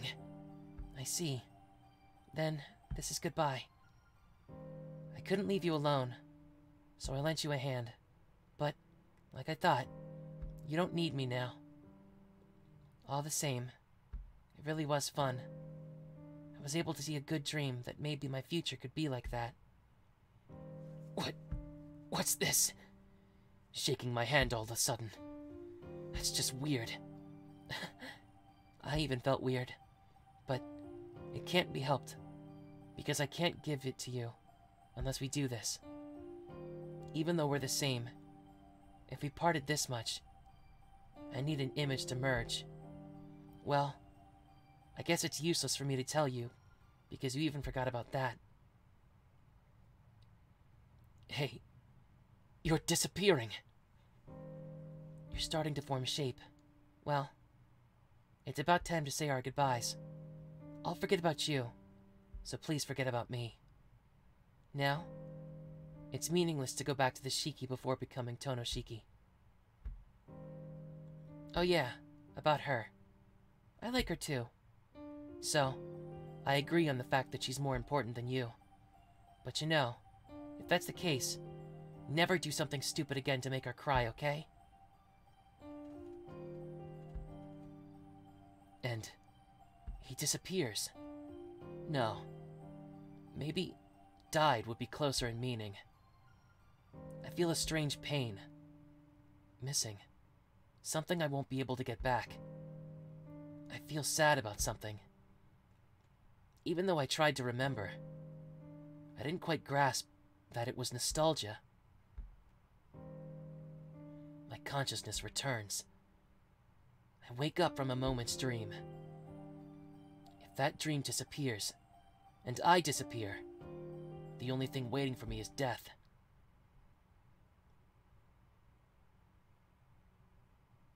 Aimlessly, the morning light shines. My mind is hazy. I still can't think of anything. My body's collapsed. My head is on something soft. That's strange. I should have woken up from that dream already. I open my eyes. I see her crying face. I just reach out my hand and touch her cheek. Her tears course down my fingers. Without a doubt, these warm tears are real. She doesn't say anything. Neither do I. I don't feel that words are necessary. I just feel her warmth against me. In the night sky, The moon hangs from the time Arcueid disappeared, and my chest is covered in blood. But that gaping wound is closed. Did she heal me? Or did that wound never exist in the first place? Well, if I'm alive, that's just a trivial matter, since I'm able to exist right now. Tohno-kun, can you understand me? Her shaking voice. I'm surprised. Senpai, you're really crying. Yes. I've never felt like this before. Isn't that a bit much, Senpai? I ramble with my hazy head. I feel spaced out. There's no headache. There's no pain. I don't know what happened to Roa, or what happened to me. All I know is Seal is here with me, in the morning light. What happiness. What I want is all right here before me. Thank goodness. I can keep my promise. I say that after a long sigh. What are you saying? Aren't we supposed to go with Inui-kun and hang out today after school? So we really don't have time to just sit here all day, do we? She speaks and gives a mischievous smile like before. I see. Then I should get up. Ah! As soon as I try to get up, my chest stabs with pain. Oh, don't move yet. It was a big wound, so you should stay like this for at least another hour. Seal. You really contradicted yourself. You know that, right? Oh, yes. It seems so. I seem to have lost my mind since you woke up. She gives a deep blush. Oh, man. I'll be bored if I have to stay like this for another hour. All I can move is my arms.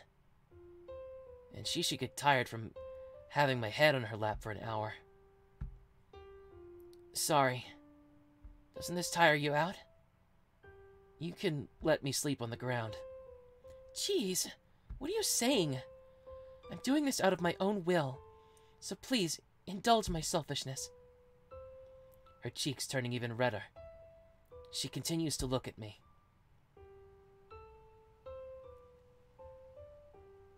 And if I stayed like this, I thought you might do it. I remember. Come to think of it, I think we made a promise like that before. Yeah, I want to do so too. Saying that, I reach out to her face, with my only free arm. She quietly lowers her face. Our lips meet, deeply. After what feels like an hour, we separate. I'm speechless. Just, at last, for real. I feel like I've woken from a long sleep. First, good morning, Seal. Yes. Good morning, Tohno-kun. Since her smiling face and her tears are more glorious than anything on this earth, I relax and close my eyes. Tohno-kun? Tohno-kun? Sorry, Senpai. I want to sleep a little longer. I really felt relaxed, and all my tiredness returned. If I can, I want to sleep in Senpai's arms, but I don't think that's possible. You can just put me somewhere, so when classes start, wake me up. She sounds a little disappointed, but really, I'm sleepy right now. I understand. Then I'll carry you to my room, but is it okay? Isn't that bad? We'll miss school if we do that. It's okay. Let's skip for today. Besides, there are a lot of things I want to ask you about, Tohno-kun. And then, I feel myself being lifted. Hey. Senpai, the clinic is fine. We don't have to go to your room. Denied. Tohno-kun, you have to tell me what you did with Arcueid when I wasn't there. Seal smiles as she holds me.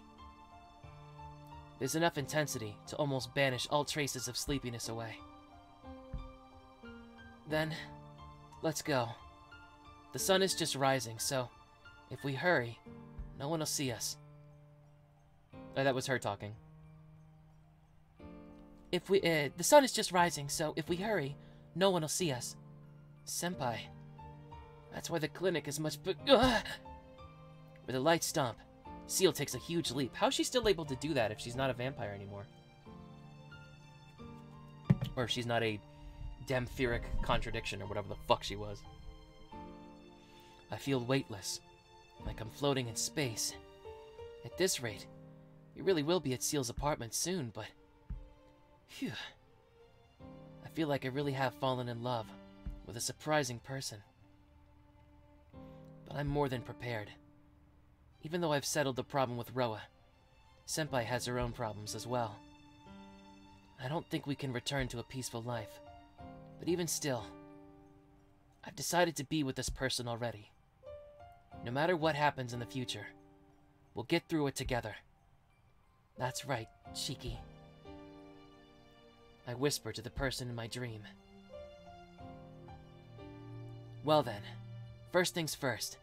I have to start seriously thinking about what I should tell her. About Arcueid.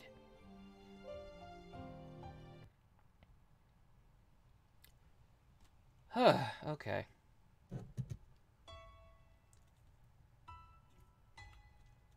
Okay. That was the ending of the Seal route.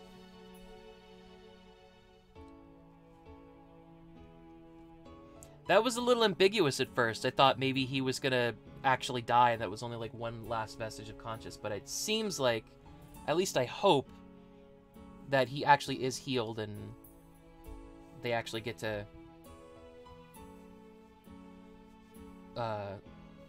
do that whole thing in this ending anyway. I don't know, like, the other Shiki said that, like, if you decide to wake up, you'll just die, or you'll just go in a coma. But he also, like, seemingly sacrificed himself, which is why I decided to just voice the rest of the narration as regular Shiki's voice. I thought it was good. I thought it was good overall. I could see why Seal fans don't necessarily like this route, because she gets cucked a whole lot. It's rough. But...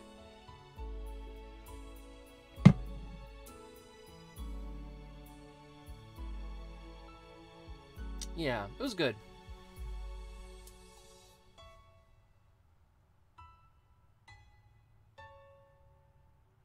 Okay.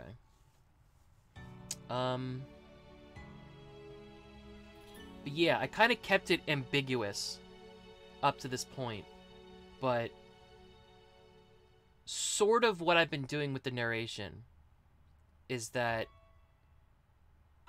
like, the deeper voice for the narration kind of sort of represents, like, the other half of Shiki that was, stuck within himself. Just coincidentally, that's just a voice that's easy to narrate with without losing my voice. So actually, when I go back to do Fate Stay Night, I'm thinking of actually deleting that VOD and starting completely over. Because, like, actually I got some dislikes on that because I skipped the prologue with Rin. And the reason I did that day is because it was Shiro Emiya Day, and I didn't want to read 3 hours of Rin. I wanted to read 3 hours of Shiro.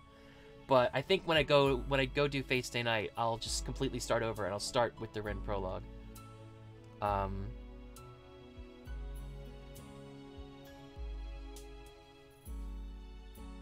yeah, I figured, like, that part of Shiki was sacrificed, so I did the rest of it as just regular Shiki. I thought that was kind of a cool idea. I don't know. But, yeah, it's tough because there's... I don't know how low the budget was for this, but, like, there's just, like, a lot of scenes that are described and a lot of moments that are had that feel like they really ought to need, like, more CGs to kind of, to kind of give you a better understanding of what's going on. But sometimes maybe that's for the best because it makes certain things ambiguous. Although, I don't know if ambiguity is always good.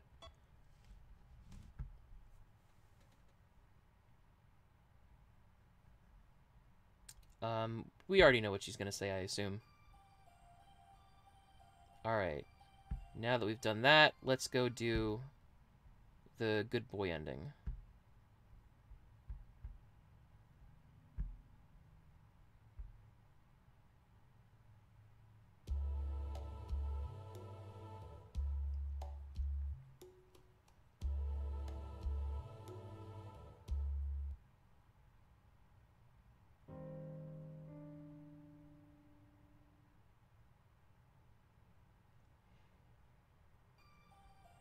So this time, we're going to obey Arcueid. I remember the times I spent with Arcueid. The first time I saw Arcueid, I was certainly insane. I don't know what caused that impulse, but still, there is something I can be sure of. I, Tohno Shiki, the instant I saw that white vampire, had my heart stolen. Even though she's a vampire, a true ancestor, she's still innocent. She lacks common sense, and was the one that got me involved in this mess. Even though I killed her, she forgave me with a smile. An unknown image of the past. The parasitic ghost of Roa's attachment to Arcueid Brunstad. Even if it influenced me, This is your last chance, Shiki. Do as I say. Arcueid's voice is shaking. Her voice is filled with fear of rejection. Her voice is filled with fear of rejection tells me?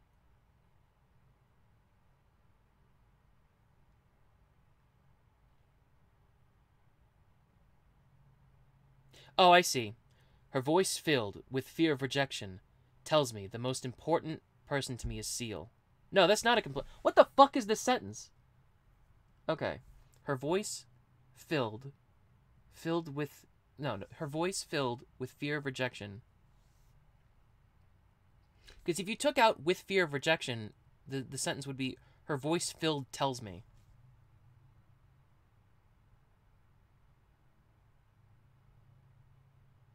I don't know. The most important person to me is Seal.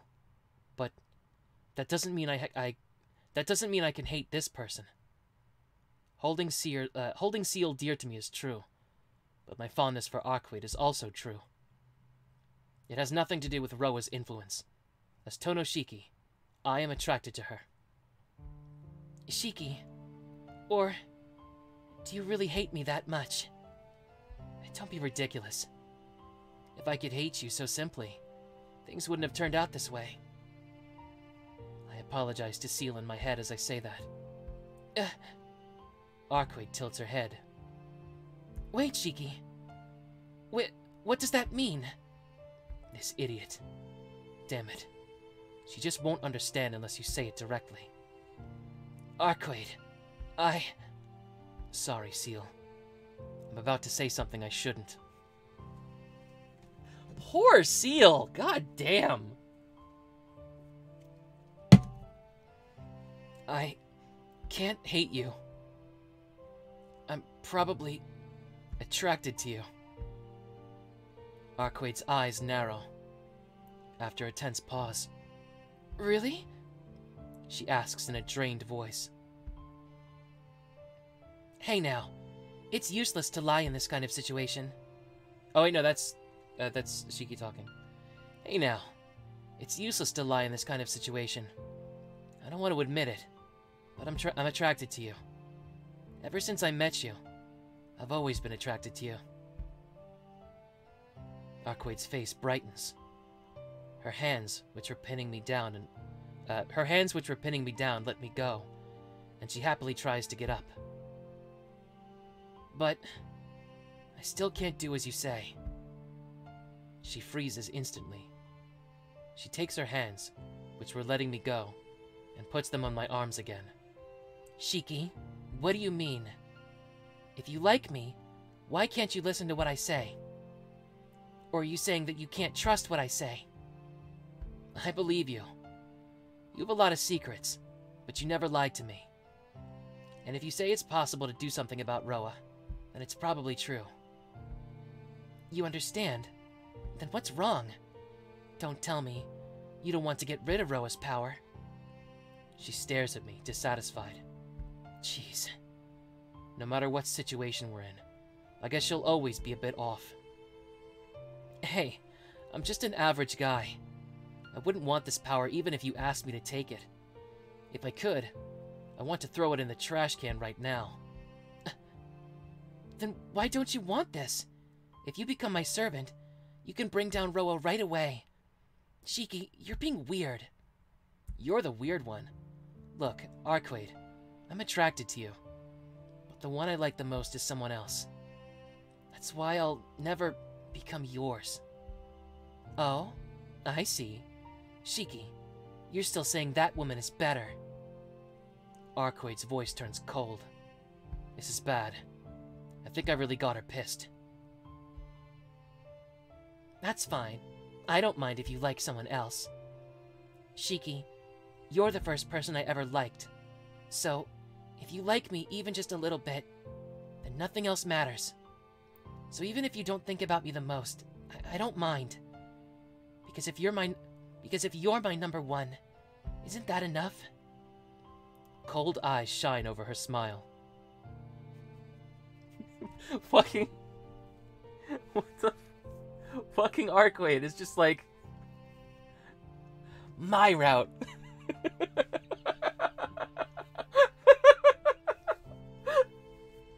Oh my god. This is Arcueid Route B.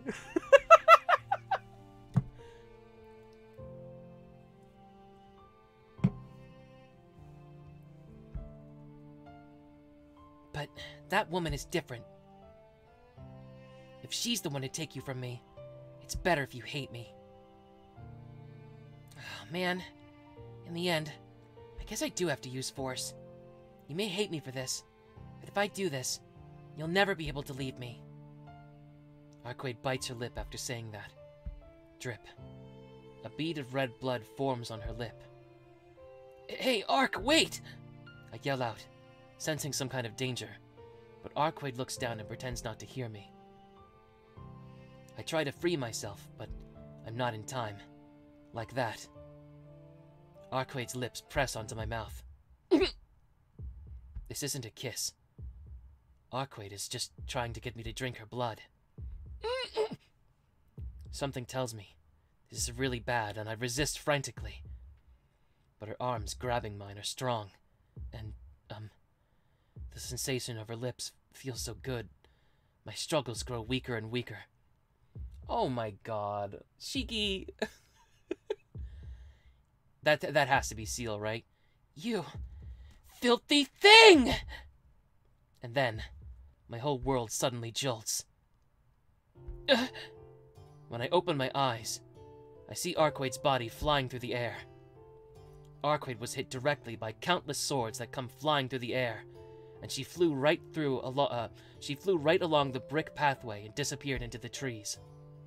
I looked down the opposite direction from where Arcueid disappeared to. Crap. I see Seal Senpai's there, her shoulders shaking. I can feel the heat of her glare. Staring at me like I was her enemy, Seal walks over with sharp footsteps. She smiles and stretches out her hand to me. I grab her hand and manage to stand back up. Seal Senpai, you're back already. Yes, I was worried about you, Tohno-kun, so I hurried back. But when I came back to my room, I was surprised. I told you not to leave the room, but you weren't there.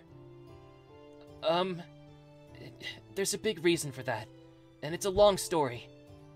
Then please, go ahead. I don't know what you were doing with Arcueid, but I'll at least listen to your excuse.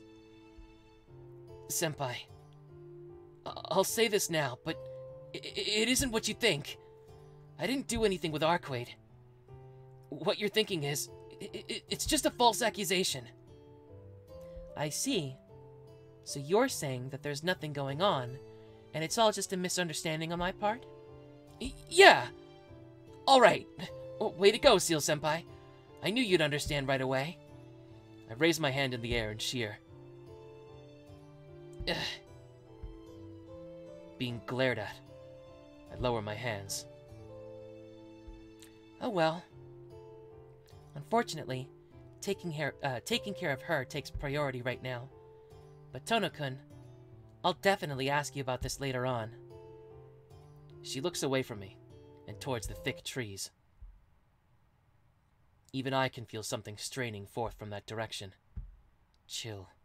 An uneasiness, like an unseen poison is starting to fill the air. Please get away, Tohno-kun. Seal walks toward the bushes that Arcueid disappeared into. Get away? Seal! I can't listen. Before, Seal and Arcueid fought in this park. Even at that time, Seal didn't stand a chance against her, so I can't let her fight with Arcueid alone. But I don't even want to think about me and Seal both attacking Arcueid. Wait, Senpai! Arcueid didn't do anything. She's not a bad vampire, so... Tohno-kun, when it comes to vampires, good and evil do not matter. They are an existence that must be eliminated once they mix into human society. And it's already too late. She intends to kill us already. Before I can say, that's not true, Arcueid's figure appears, swaying like she's sowing the seeds of death. Another surprise attack? Not so much you being unoriginal, but just having a sick personality instead. You talk too much. Against an opponent who emerges unscratched, where normal vampires would have been killed 6 times over by these black keys, any method should be fair. It's sickening to have a monster like you comment on my personality. Sparks are flying between the two of them. That isn't a metaphor. The air is really charged. Arcueid's hostility invades the air, so much that the simple act of breathing burns my lungs. Seal Senpai is similar, and it seems her robe is more bulky than usual. It seems she's prepared for total war this time, and it looked like she's hiding all sorts of freaky weapons under there. Oh? I wondered what you did going back to the church, but bringing out the black barrel? I guess the rumor of you giving boring knowledge to enhance was true. It doesn't concern you.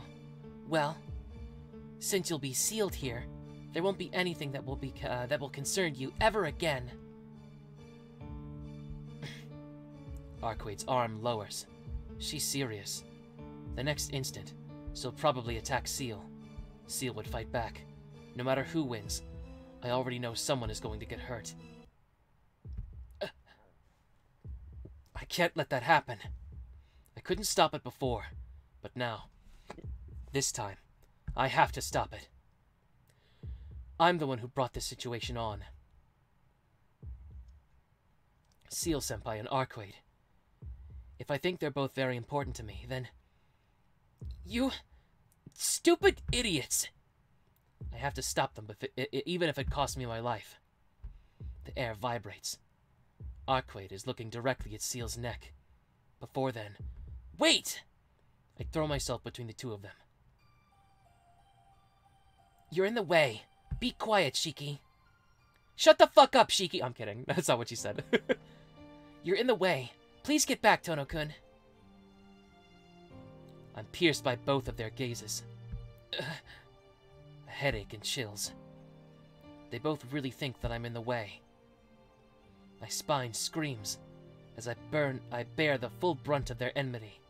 What's more, my headache worsens. It's in reaction to seriously gazing at the lines of death. And Roa's reaction to trying to kill Arcueid, perhaps. Stop it, you two! There's no need for you to fight. Don't be ridiculous. There never was a reason to fight in the first place. Just get back, Shiki. Even if it is you, I won't let you go if you get in my way. Just like she says, this does not concern you, Tohno-kun. Even if you stay there, we're going to fight anyway. They're not listening to a word I say. Well, I was prepared for that anyway. I see.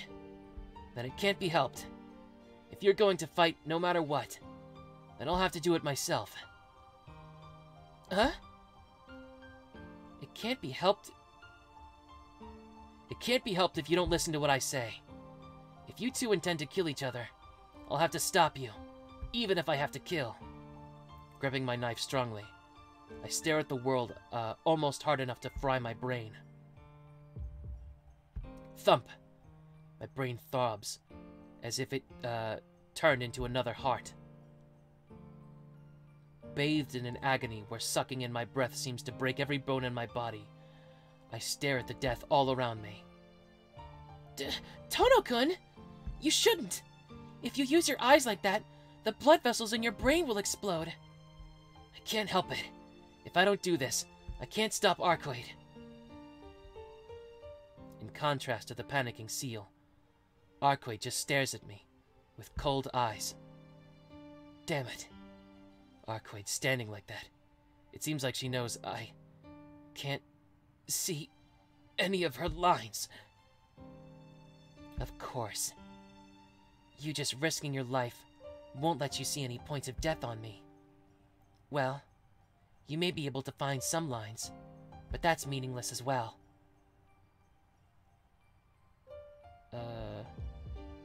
Why you? You're not. I don't know who said that. Why you?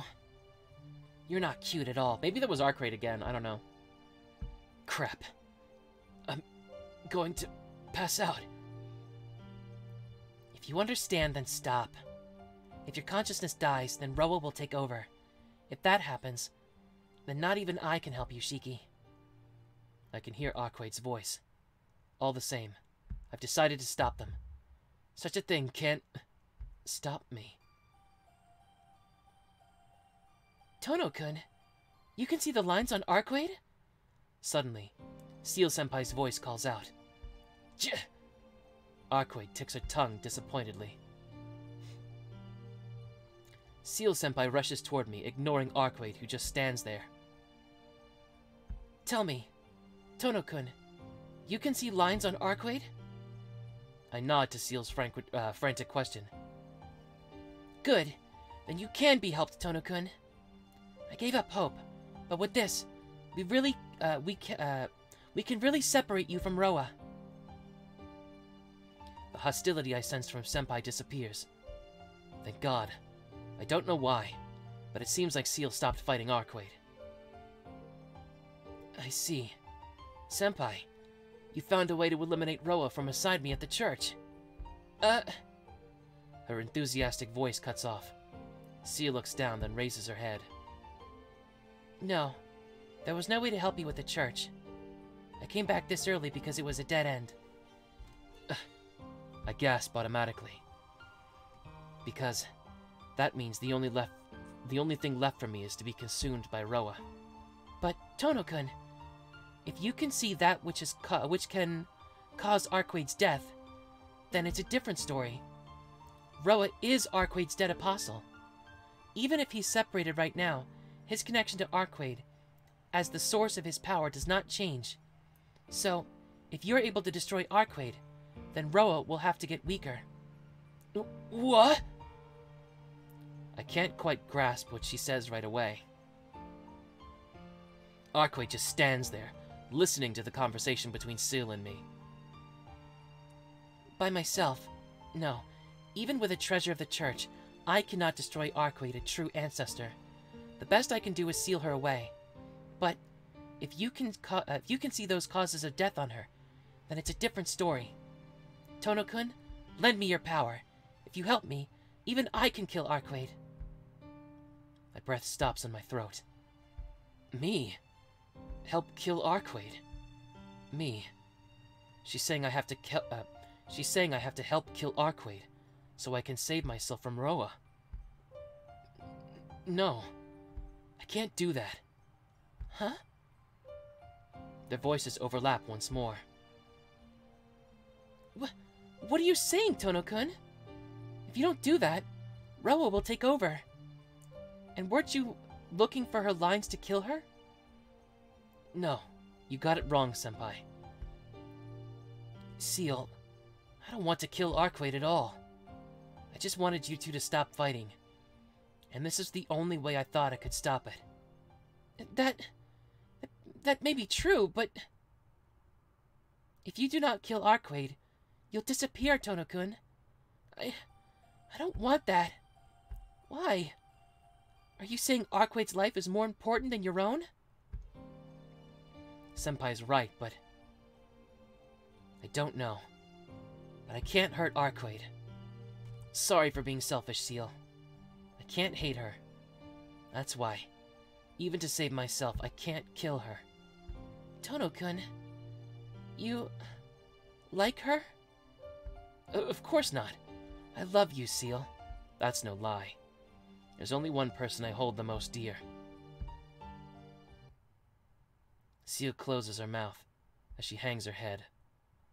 I don't sense any hostility or enmity from her at all anymore.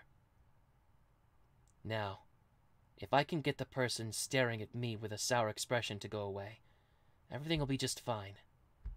Arcueid, please, can you give up? I will definitely take Roa. I don't know how long I'll remain, but at the very end, I'll pierce your point of death and kill Roa. Arcueid reads my mind. I refuse. The very end means Roa will have almost taken you over completely. Do you think you can kill yourself in that situation, Shiki? She makes some cutting remarks.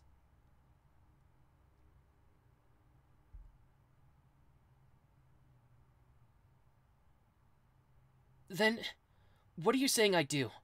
Go tell you once Roa starts to consume me? No, you don't have to go through all that trouble. It'll be fine if you just kill yourself right here. Easily, with her usual expression, Arcueid speaks cruelly. What are you saying? Such a thing I would not allow. Oh no, that's Seal talking. What are you saying? Such a thing I would not allow, even if Tohno-kun accepted it. Hey, Seal. I hold back Senpai, who tries to attack Arcueid. Arcueid, maybe that's the best thing for you, but can you just let it go? Nope. You understand that that's the best way too, right, Shiki? So, I won't wait. If you don't kill Roa right now, things will get difficult later on. I desperately hold on to Seal, who goes wild in my arms. Well, I wanted Shiki to drink some of my blood, but with Seal here, it's a little difficult. So, I'll compromise. Didn't I say so earlier, Shiki? That if you became mine, you could rid yourself of Roa right away. It's already more than half done anyway. What? Tohno-kun, you drank some of Arcueid's blood? Breaking free, Seal-senpai glares at me.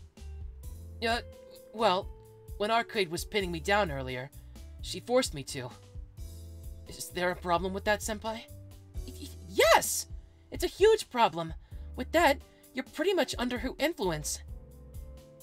If you have her blood inside you, you'll be just like an extension of her, like an arm or a leg. Then you mean... Yes, no different than a dead apostle who got his blood sucked. I look over to Arcueid. Why, that little... Smiling like that, no wonder.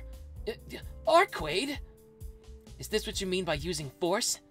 What part of this is not doing something I won't like?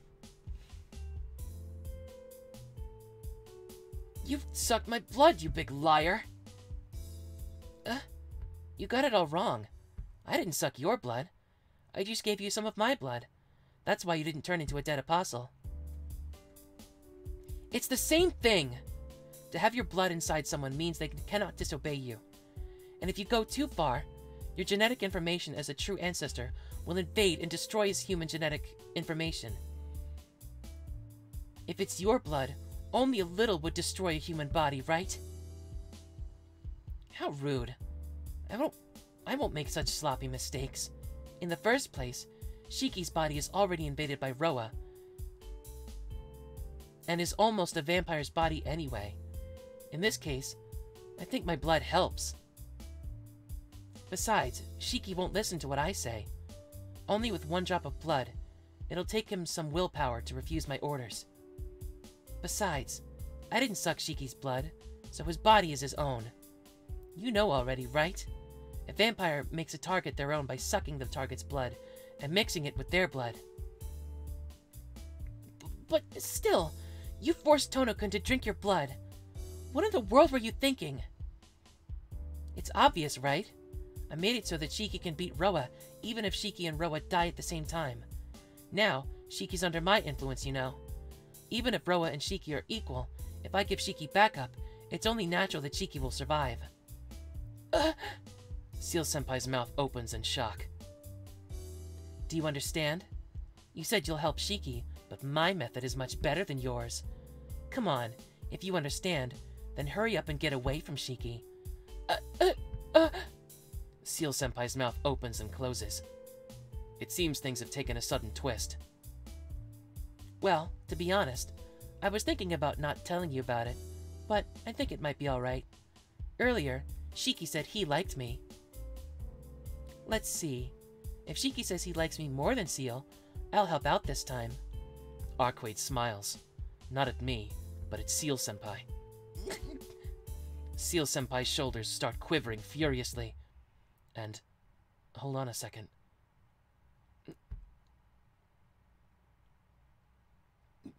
No! Not a chance! Even without your help, I'll somehow save Tohno-kun. I'll let you go for tonight, so just go back! I suppose I can go back, but then Shiki will disappear. So you're saying it's okay if Roa takes over Shiki, as long as Shiki's body remains? My body is... Don't be stupid! I want Roa to be destroyed... I want Roa to be destroyed more than you do. I can't bear Roa taking away the person I hold most dear anymore. Then it's simple. Shiki just has to promise that he likes me more, and Roa will be destroyed completely. I think that's fulfilling both our goals. My body's feelings are starting to fade away. Those are two completely different matters. In the first place, there's no reason for us to trust you. I won't let Tohno-kun walk such a tightrope like killing himself. Then... You look like you'd rather kill me. Anyway, with Shiki the way he is now, you can't. Roa's invaded his mind enough already, so it's easy to see if you stress him any further, his mind will collapse. If Shiki didn't strain himself to stop us, he might have lasted for a few more days, but the way he is now, he can't resist Roa for long. Take a look. He's desperately resisting a headache right now. Like that, tonight would be... Huh? Hey, Shiki! Don't tell me you're already at your limit. Tohno-kun!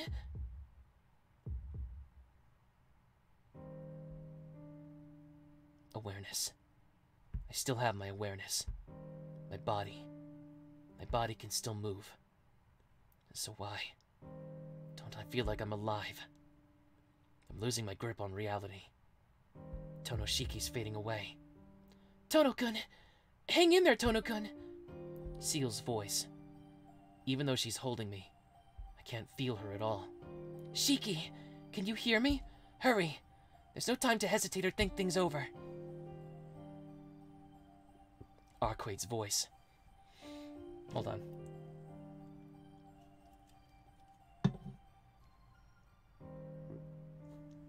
Her hand grips my palm. What's there? It's my knife. You said it before, that at the very end, you'll kill Roa with your own hands. If you're ready, you have to kill him now. You're the only one who can kill him, so it's meaningless unless you kill yourself while you're still there. You can't, Tohno-kun! If you do that, you'll just die. If you just focus, you can resist that headache. You can come back, Tohno-kun. That's right. I was already prepared. Thump. Roa's mouth is already right there. Before that, I stare at my body. That point exists right on my scar. Come to think of it, Shiki said something like that. What kills a will is another will. Stop! Please stop! You can't be sure what Arcueid's saying is true, so why? Yeah. I understand why Seal's worried, but what Arcueid says is the truth. Because she never lied to me even once. I placed the knife on my chest. If there are 2 wills in one life, with one death, with a simple calculation, only one will die. Well, I think that's too simple, but I'll believe it. Even if it doesn't turn out like Arcueid says, no matter what, Roa will consume me eventually. Then, I'll kill you right here.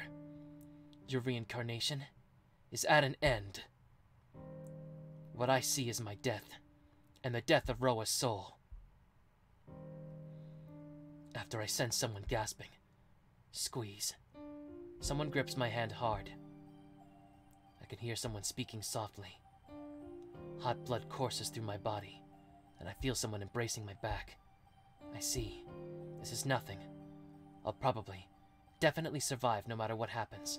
I believe firmly, and I strengthen my grip around my knife. Roa, if what kills a will is a will, then you are alone, and there are 3 of us. There's no way we can lose.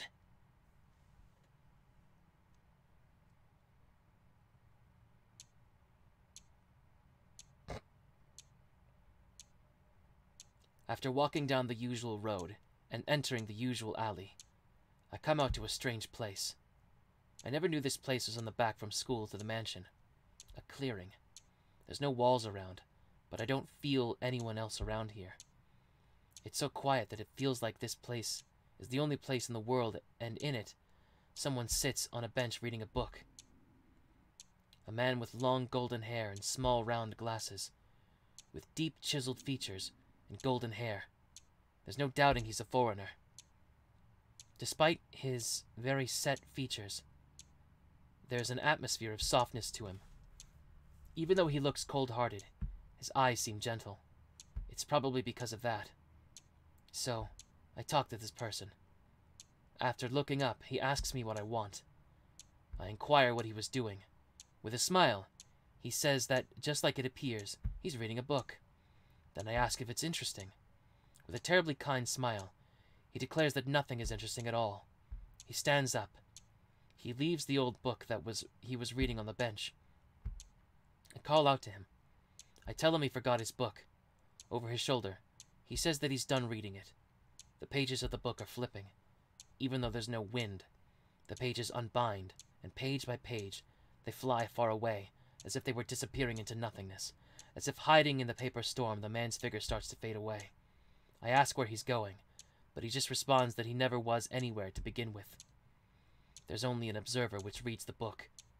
If the book ceases to exist, the observer also ceases to exist.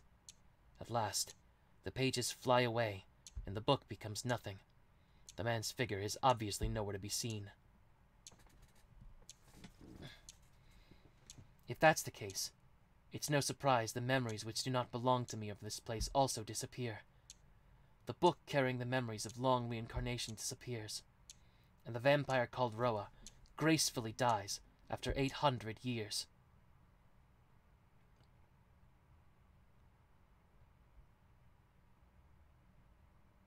Sun, an epilogue.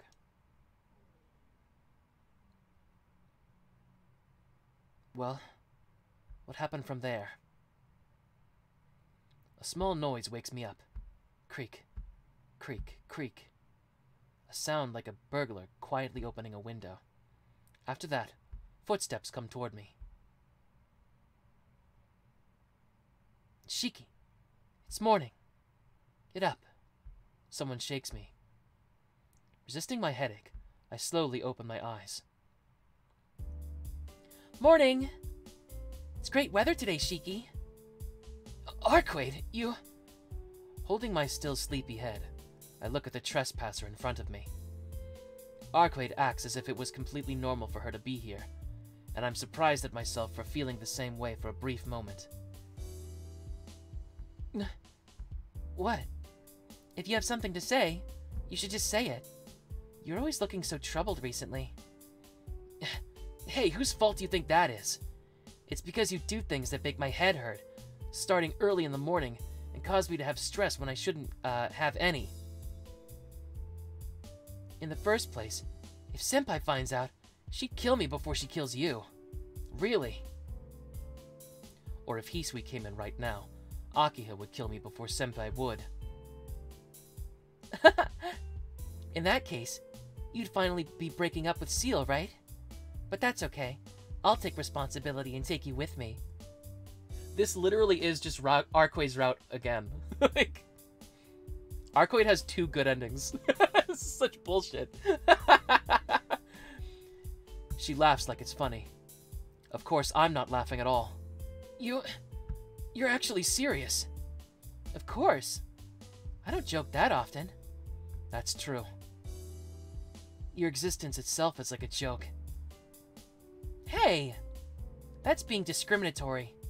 You're so nice to everyone else, so why do you only say such things to me? She looks me right in the eye. I'm a bit troubled. As usual, Arcueid is without hesitation, and doesn't take a man's heart into consideration. Of course. You can't be kind to someone who sneaks in no matter how many times you tell them not to. Come on, get out. I'm going to change. Looking away from Arcueid, who's directly in front of me, I stand up on the other side of the bed as if running away from her. And then, knock knock, the sound echoes through the room. Shiki-sama, have you awakened? Hisui's voice. The clock says it's 10 minutes before 7. Crap! Arcueid, hurry, get out the window! I hurry to the window and motion her to come to the window, but Arcueid just looks at me like she wants to say something and stays in the center of my room. Arcueid! Please, just get out! She's not listening. Shiki-sama, you are awake, are you not? Wait! I'm changing, so just wait. Changing? I have your school uniform here, however. No, that's not it. Anyway, just wait. I'll be done soon, so please wait. I guess she didn't like me saying it'll be done soon as Arcueid starts to look angry. What are you so dissatisfied about, Arcueid? I can't do anything if you just selfishly come here and get angry. If you have something to say, just say it. I yell at her, but quietly. And then... Because you don't play with me recently, so I thought I should trouble you a bit. Oh, Arcueid says quietly. Hey now, I told you, students have these things called exams, and we're busy until they're over.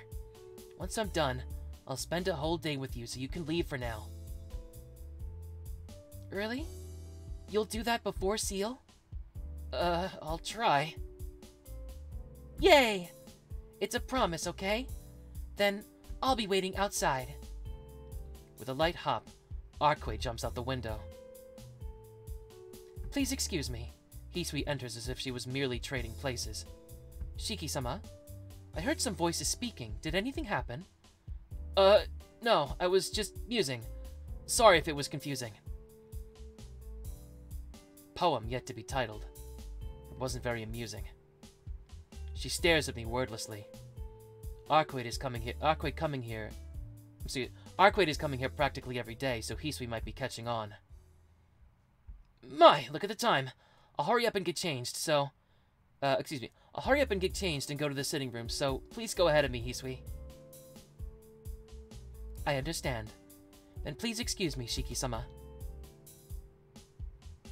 With a succinct bow, she exits the room. I guess it's only a matter of time before she finds out. I have to somehow tell Arcueid not to come to my room at least in the morning. Good morning, Nissan. Yes! As soon as I enter the sitting room, Akiha greets me with a bit of an edge to her voice. Morning, Akiha. You're really taking your time this morning. I thought you needed to leave soon in order to be on time. Akiha's ladies' boarding school is in the next prefecture. I didn't realize it until recently, but Akiha won't make it to school on time unless she leaves 30 minutes before me by car. Nissan, did you forget what I told you about last night? Winter break started yesterday for me. Since I go to a private school, it's on a different schedule than yours. Oh. Now that she mentions it, she's in her normal clothes, meaning I'm the one who's busy. If you understand, then please go to the dining room. Your breakfast should be prepared, already. Okay, then I'll go right away. I leave behind Akiha, who's already on break from school, and walk into the dining room. After breakfast, I return to the sitting room. Akiha stares at me coldly, as if she's in a terrible mood. Akiha? Did something happen? No, not really. Just while you were eating, a guest came for you, Nissan. A guest? This early? Yes. It seems she came to pick you up, an upperclassman from your school. I have her waiting in the entrance, so you should probably hurry. She glares at me. It seems like it wasn't my imagination that Akiha's in a sour mood. No, more than that. It has to be Senpai who came here. I wonder what happened for Seal Senpai to suddenly come pick me up today. I'm sure I'll find out when I see her. Well, I'm off. I have a test today, so I'll be back past noon. I look forward to it. When you come back, I want to hear your story about this Seal Senpai. Giving an empty, scary smile, Akiha watches me leave. Oh, good morning, Tohno-kun. Just like I thought, the one waiting for me is Seal Senpai. Yeah, good morning. Oh, wait, Senpai, why'd you come to pick me up today? I ask her a perfectly natural question. I ask her a perfectly natural question. Well, it also is an excuse for Hisui, who's watching things from behind. No, I don't have much of a reason. If I had to say, I just had a bad feeling. I see. I'm happy that you worry about me, but isn't it a little troubling? Well, I think about how I should introduce her to Akiha. I'm not sure why, but I have this premonition that Akiha and Seal Senpai won't get along at all. No, I'm pretty sure of it.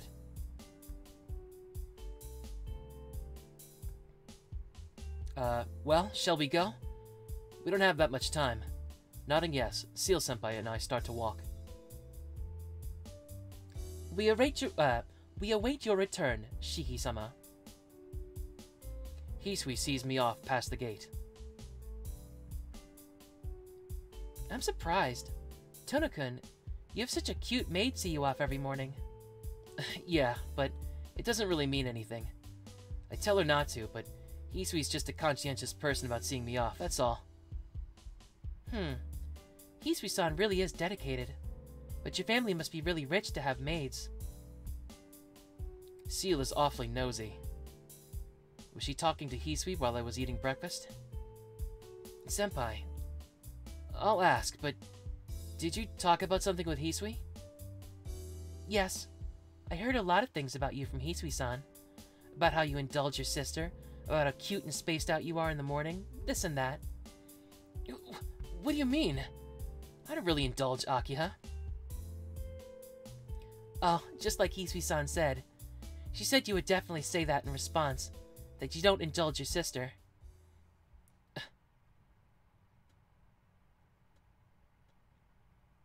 Not just Gohaku-san, but even Hisui thinks that way? Sheesh. I don't really mean to indulge her, but they both seem to think so.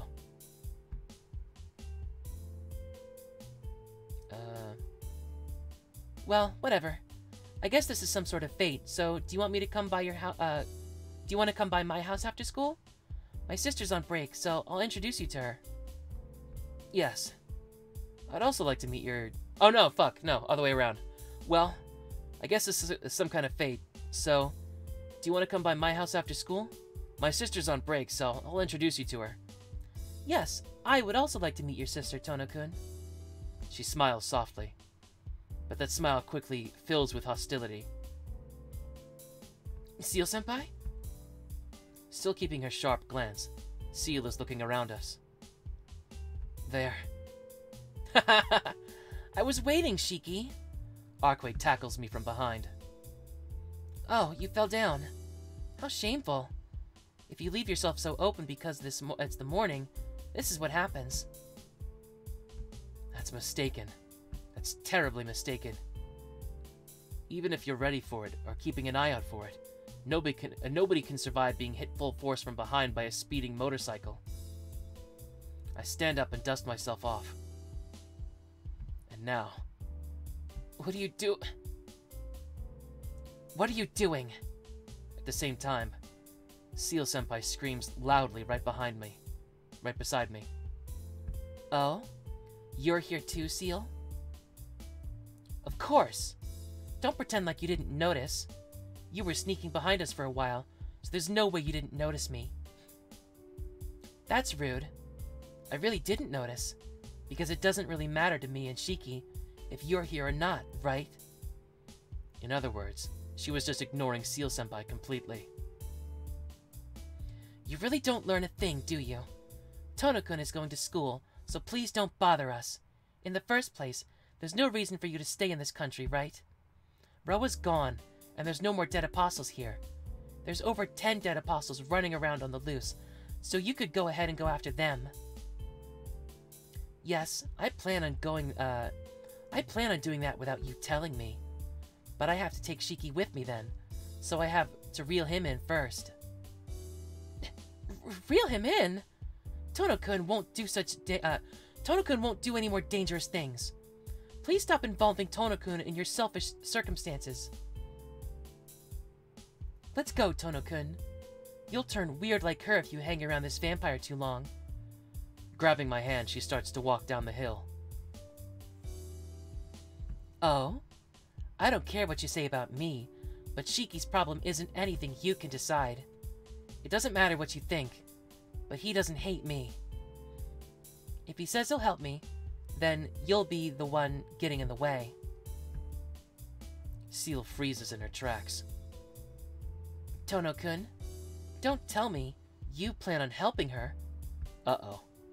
Being stared at by those emotionless eyes is troubling. No, I never made that promise.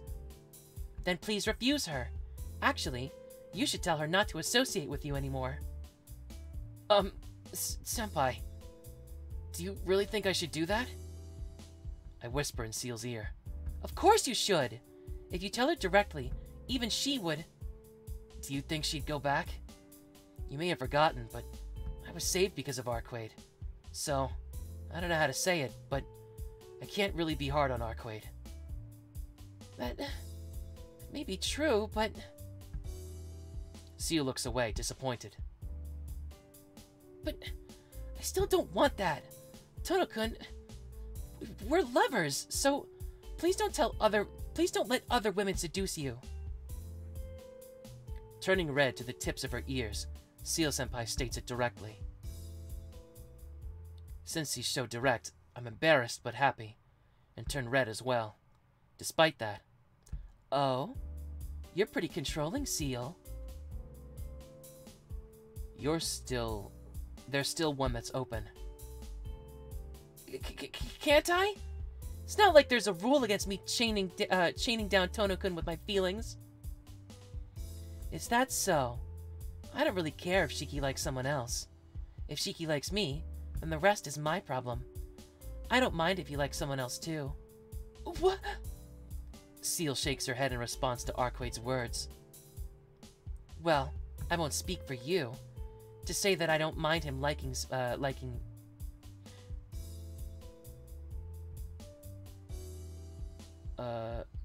To say that I don't mind him just liking me...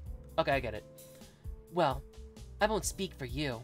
To say that I don't mind him just liking me, with the condition he'll be mine in the end. In that regards, Shiki likes me, so maybe I'm the same as you, Seal. I guess just loving him won't be enough soon. Or that was him. I cough out loud hearing that. Arcueid, saying that with a smile. You can't do that! In the first place, Tohno-kun and I, we've made love already, so there's no room for you. Made love? You mean connection between your bodies? Oh, I see. Shiki likes those kinds of things. With a smile full of meaning, Arcueid looks over at me.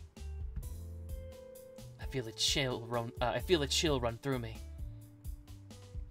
The instant I have a bad feeling about this, Arcueid grabs my arm and, without saying anything further, presses her lips to mine. I try and resist.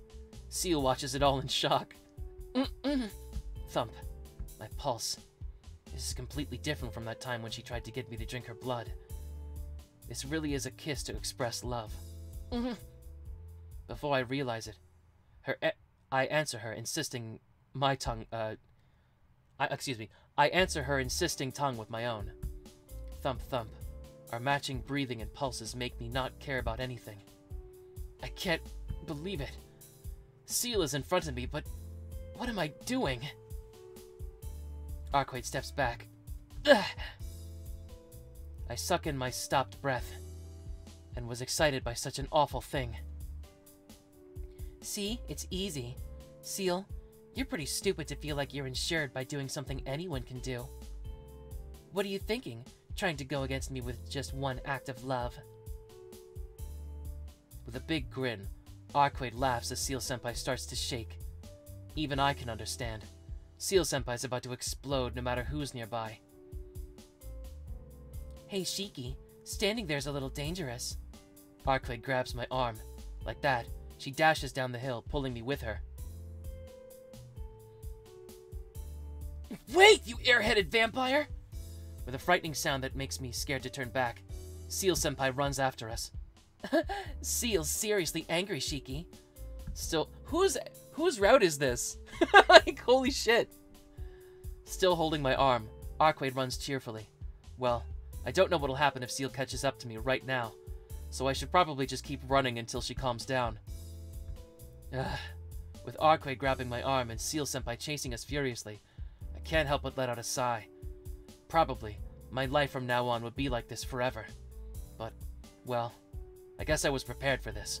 Ever since Seal-senpai became precious to me. But I was still attracted to Arcueid. I think I vaguely knew things might end this way.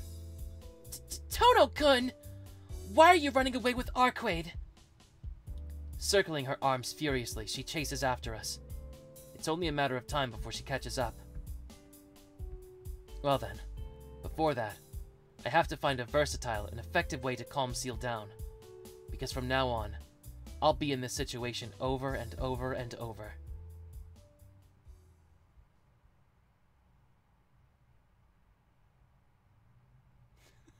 That was really stupid. Okay, now I really get why Seal fans hate this route. Like, Arcueid gets like a bittersweet, sad, like, unrequited love that can never be, true ending, and then like a fucking good ending where they just get to be together unambiguously, and then it leads into a fucking video game or whatever, or a fighting game. And then Seal's route is like, maybe they're together, but it's kind of ambiguous in the true ending that whether or not Shiki actually dies or goes into a coma. Maybe he survives, maybe he doesn't. It's kind of ambiguous. And then the fucking good ending is like, she just gets hilariously cucked. Like, oh my god. That sucks. Oh my god. That's so much worse than having her Nintendo Switch stolen. Oh man. Okay. I really have to go. I didn't intend for this stream to be as long as it is, so I have to get ready for work. But Inu, thank you for coming in again. I really appreciate it. And we did it! The Seal arc is over, which means the near side of the moon is over, which means we're finally going to approach the far side of the moon. We're finally going to get to the other half of Tsukihime. And we finally get to do the Akiha route. Let's go! Let's go! Let's go! I'm hyped for Akiha. We'll see what happens. I will notify on Twitter what my plans are for scheduling that, but I am beyond excited for the Arcueid route. Not the Arcueid, the Akiha route. So, thank you for coming. If you're watching the VOD, please subscribe. Please leave a comment. I love hearing feedback. Even if it's criticism, whatever. Please like the video if you're so inclined. I really should start saying this at the beginning, too. But yeah, please, you know, follow me on Twitter, follow me on Twitch. Make my number go up. And we will see you next time with Tsukihime, the far side of the moon, and the Akiha route. Alrighty.